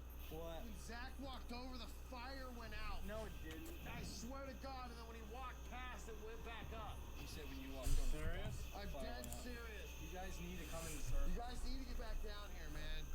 See how the fire keeps going out? Idea to be up Mhm. there. And they're on top of the bridge. As Aaron begins to show a tremendous amount of fear, he finally convinces Jay to leave the circle and join Billy and myself up on the bridge. Aaron has no idea of the consequences that this decision will have on him.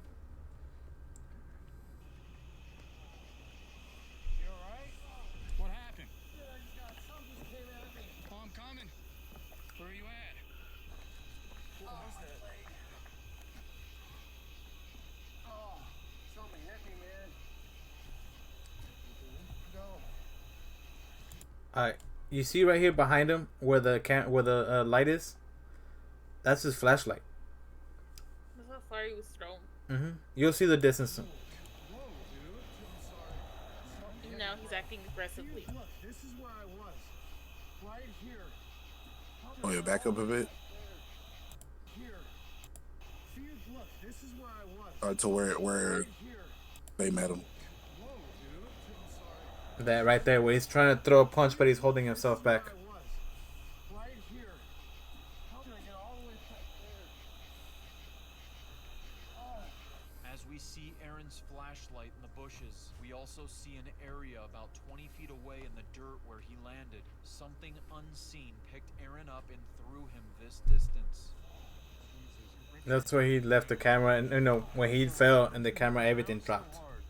What's wrong with you? What's wrong with your face? And you're like, what's wrong with his eyes? Dude, you see his eyes? Let me see your arm. You okay? I'm bleeding everywhere, dude. I can feel blood just gushing out of me. Okay, here's what happened. I'm looking in here, and something came at me and hit me, and I literally, boom. And I was just, hey, I'm gonna go look over here. I wasn't even rolling. Nothing, I don't know. It was just some, like, force. Just boom, and I just, look where I landed. You landed here, And but I happened 20 here. feet. Did you feel something like Hit throw me. you back? I got hit, and next thing you know, But you look at your IR light is right here. You understand that? okay, then this is where I was. Your camera's a good 20 feet back there. That's where you landed, bro. This is where you were. Just that's all I'm gonna play. But pretty much, I'm gonna call bullshit on that. I mean, he's not the first one to actually get physically thrown. Yeah, they overplay it, of course. No, Yeah, they have good to. too. They have to overplay Well, it. there was but no- Aaron tends to be the one investigator in the group that doesn't like to overplay that stuff. Yeah, He gets hit, doesn't make a sound till he hits the ground. but you also have to remember a lot of the time they will stop recording just to change out batteries. Because even Sam and Colby admit that they do that too. We'll stop recording, and that's when things happen. Yeah. And they're like, it sucks that we can't capture that. Because they'll be like, we're just changing out our batteries and stuff. And on top of that, earlier in that episode, the woman that I mentioned, she's actually captured getting hit in the head by something. And you hear it, like you hear that loud audible, like smack, just straight to her head. So And there's a no lot one of see her. They're She's just a little out there too by herself. quiet. She's like out there by herself. yeah. There's a lot of And so- stuff that happens there, and a lot of people do get hurt, do Yeah, do they get do get scratched. Again, no, a lot of people are like, oh, it's just no. people are just overplaying this. They're just overhyping this, just to kind of keep up the story or whatever. But no, a lot of things do happen. Yeah, a lot of bad things do happen there at that bridge. I still want to go see this place. I'm still interested just to kind of see what's going on. But because like I said, you can get a night tour, a ghost tour there. You're allowed to camp out there. I mean, the biggest worry is that it's Texas. Come on, it's out in the middle of Texas. There's snakes, there's spiders. Yeah, that's really the biggest worry. I like unless Sam's you're faces. a woman. Unless you're a woman. I like Sam's faces. You're Like, gonna be no, completely fucked up. I just can't. We can bring salt and put salt around the tent. Why? And then the wind blows it, ooh, and then we're all fucked. No. I mean, yeah, because actually the night that Sam and Colby went, they said that it was very super windy. abnormally windy. Like they actually had to change their mics because of it. And you can hear a lot through the video that it was just windy. Yeah, just you can even see their hair like flowing. The because of how trees windy it moving, was. everything. Yeah, it's a lot. Like they said, it was really out of season, especially because of how hot it was. Because they did this back in like June, and we all know June, Texas. Nah, it's like the hottest shit ever. Oh, that's a big one. 103. The fan? No, like how hot it gets. 103. Oh yeah. All right, so we'll end off the episode like that. I think we didn't scare Sam enough. We already cut out. I don't. We cut out a lot of places that for you to visit. We already cut off a lot of your travel destinations. Don't give it energy, man. I don't. Like you said, I'm scared. I just know places that I know I'm not going. That's what I'm saying. Cut off a lot of your travel destinations. No, because those were nowhere near my travel destinations. They may have been with somebody who wants to take you. Tough luck. The fuck? Y'all could have been totally down to come visit me one day, be like, yeah, tacos, and then I told you all about all that stuff, and now you're He don't want to visit he don't want to visit El Paso at all. Gotta fuck that up, but I'm good. Yeah. All right, y'all. So this has been fun. We spent a lot of time talking about Texas. Texas is way too big. There's just a lot of bullshit going on. I think this is our longest podcast yet. This has been pretty long. And this the is longest one that we recorded so far. This is that we excluded so many places in Texas. Like I said, if we really wanted, we could have a 2-3-parter on all the haunted places in Texas. Yeah. So, I mean, do we have a topic for next podcast? We can think of a topic later. I mean, if not, part 2. I got you. We'll think of something. I'll think of something, and then I'll let you know. We can't figure it out. Then part 2 on Texas.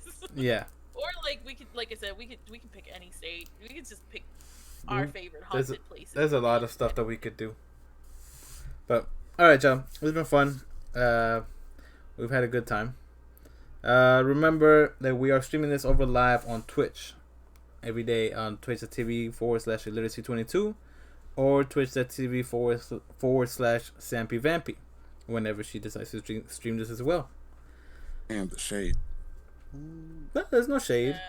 Just Nah, my streaming schedules.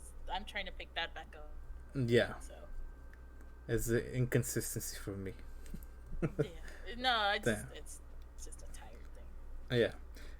We are everywhere you listen to podcasts. We have a YouTube channel or Mismatch Misfits Pod. And yeah, just rate us, follow us, subscribe, do all that fun stuff. All that. Rate this podcast 5 stars. Yeah. No, because we're trying. No, because we're great. That too. All right, y'all. Yeah, have a good one. Okay. Bye. God damn it.